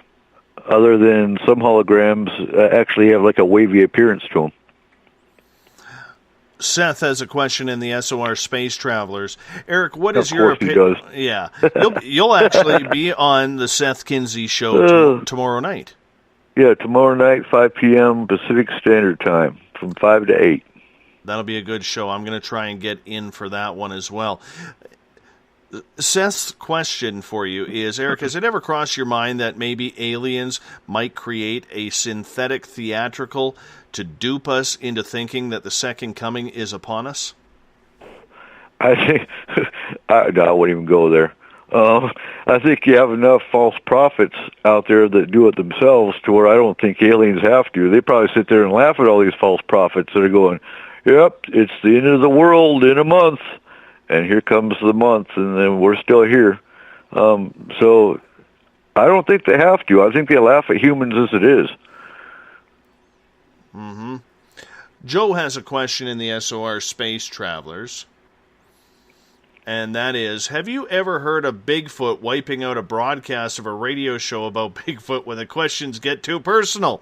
I think that's a little bit of a shot, thinking that the government usually tries to shut us down if we're talking about something a little too close. Right.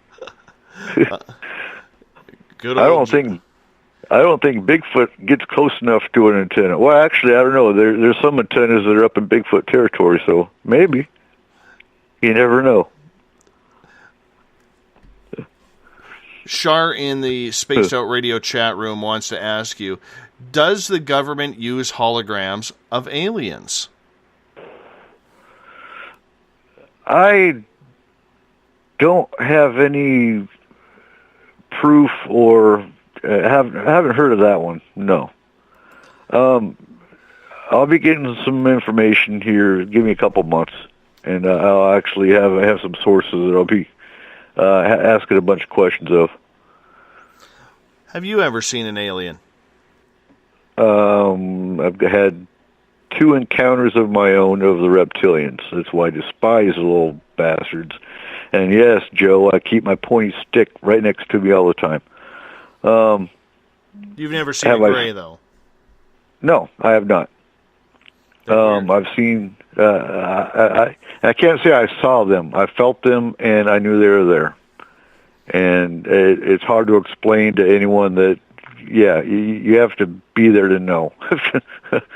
But I'll tell you this, if you see a swarm of praying mantises around you and all of a sudden you smell just like the worst sewer and the worst rotting flesh hit you in the face, and then you get nausea and a real splitting headache, yeah, you'll know a reptilian's right next to you. Do you think people are ready for that much? I mean, when we hear you talk, and we've heard other people talk on this show, and you listen to this show religiously every night, mm-hmm. Do you think people are ready to come face to face with ETs? I mean, I know how I reacted. I mean, never mind the whole disclosure fact. I mean, I don't think a lot of people, Eric, realize there's 2 sides to this whole disclosure. What do we know? Mm-hmm. And what about contact? Because the government, whether it's Hillary, whether it's Barack Obama, whether it's Donald Trump, or whoever gets into the White House, okay, they can come out and say, yes, UFOs are real, but they can quickly deny that they have never been on this planet. You know, right. Flying around is one thing. Landing, you know, staring at people through their windows, like we've seen pictures online. I've had it happen to me. Okay. Uh-huh. That's a whole different ballgame. Do you think people are ready, not so much about the disclosure of UFOs, but are ready for contact? No, I don't, because it's one thing to hear it said on the TV, on the news, breaking news story that they're here. It's another to turn around and look out the window and see a swarm of them, or even just one of them looking at you. Because, no. And if you look at the polls, 60 to 80% of the population think there's the possibility of life on other planets. But out of that 80%, 60 to 80% that say yes, they believe there's a possibility, how many of them are going to believe it when they see it? And then you got the other 20 to 40% that don't believe anything, and they're gonna drop of a heart attack. So when you deal with people who have had extraterrestrial contact, and you do with Forest Moon Paranormal, mm-hmm. What are their stories like? What are they telling you? Well, the first thing we ask is, what are the physical signs? And of course, you got scoop marks, nosebleeds, missing time. A lot of them saw a UFO just prior to the missing time. Then some of them describe sleep paralysis. Okay, you have to kind of weed medical issues with psychiatric and look at what's left. The worst thing I hate is being the one to tell them, okay, going by all your signs and symptoms here and your dream activity, you're an alien abductee. Now, I don't like telling you that. And then I usually tell them to start keeping a dream journal. Because if they're already having conscious recollection, they don't need hypnotherapy. And I don't like pushing hypnotherapy because if you get the wrong person doing the hypnotherapy, it can lead to a person who has never been abducted to all of a sudden they've been abducted their entire life if you don't ask the right questions. So, yeah, and I've had many cases like that where I have to be the one to tell them, well, going by everything that you've told me and all the experiences you've had, you are an alien abductee. But in this day and age, there are actually group sessions of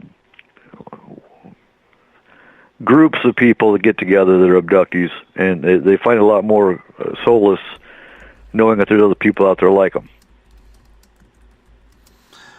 How do you expect people to react? You know, and you've heard me talk about it on the show, where we have had people on here saying in the chat rooms, I would love to see something. I don't care if it's good, bad, you know, man-eating or, you know, whatever the scenario may be.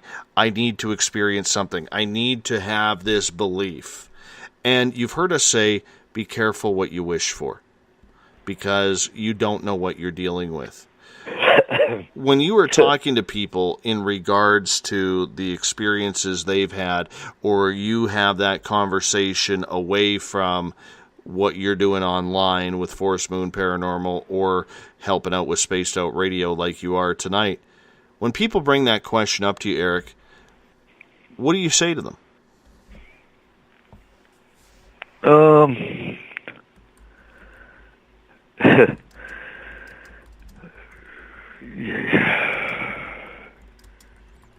You're one of many.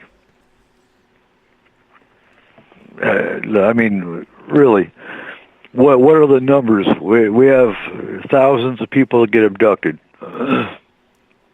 So yeah, you're one of many. You're not alone, and that starts healing process with a lot of them, and that the fact that they aren't the only ones out there. They're not crazy, and it starts the healing process. I think that what I'm thinking here in regards to it is more so the fact that I don't think people will know how to react. No. You know, even multiple experiencers, and we asked Samantha Mowat this last night on the show, even multiple experiencers like her still get startled, still get spooked. And this is someone who's prepared for it. I think it also depends on what species is taking them. Because we all know there's good species, there's bad species. It depends on the agenda of the particular ET that's taking them. Whether it's going to be a good experience or a bad experience for the experiencer. I mean, I have a hard time listening to contactees that talk so wonderful about aliens. I do. Because it goes right back to you're taking humans against their will. That's that's kidnapping. That's abduction. You're putting them through physically painful experiences. How is that a good thing? That's where my problem comes from. I fully agree with you. Fully agree. But on the flip side, what if they're not allowed to say anything? And this is true. And then it goes back to the past life regression of, well, you signed a contract three lifetimes ago, or whatever. And I thought it was kind of cool and interesting. Last night, what you said, you can actually go back and make your contract null and void. I've never heard. That's the first I ever heard of that one. Mm-hmm. Well, you know what? It's something that I was blown away to hear by Samantha last night as well, is I didn't know that either, that you could break the contract. We only got a couple of minutes left here, and I do want to get Claudia's question is, and Claudia is asking about fairies, Eric. Are fairies, in your opinion, multidimensional light beings? They can be. I mean, it depends on the species. Elementals, I think, are my favorite. And they've shown themselves to me, and that's kind of why I'm drawn to them more than anything.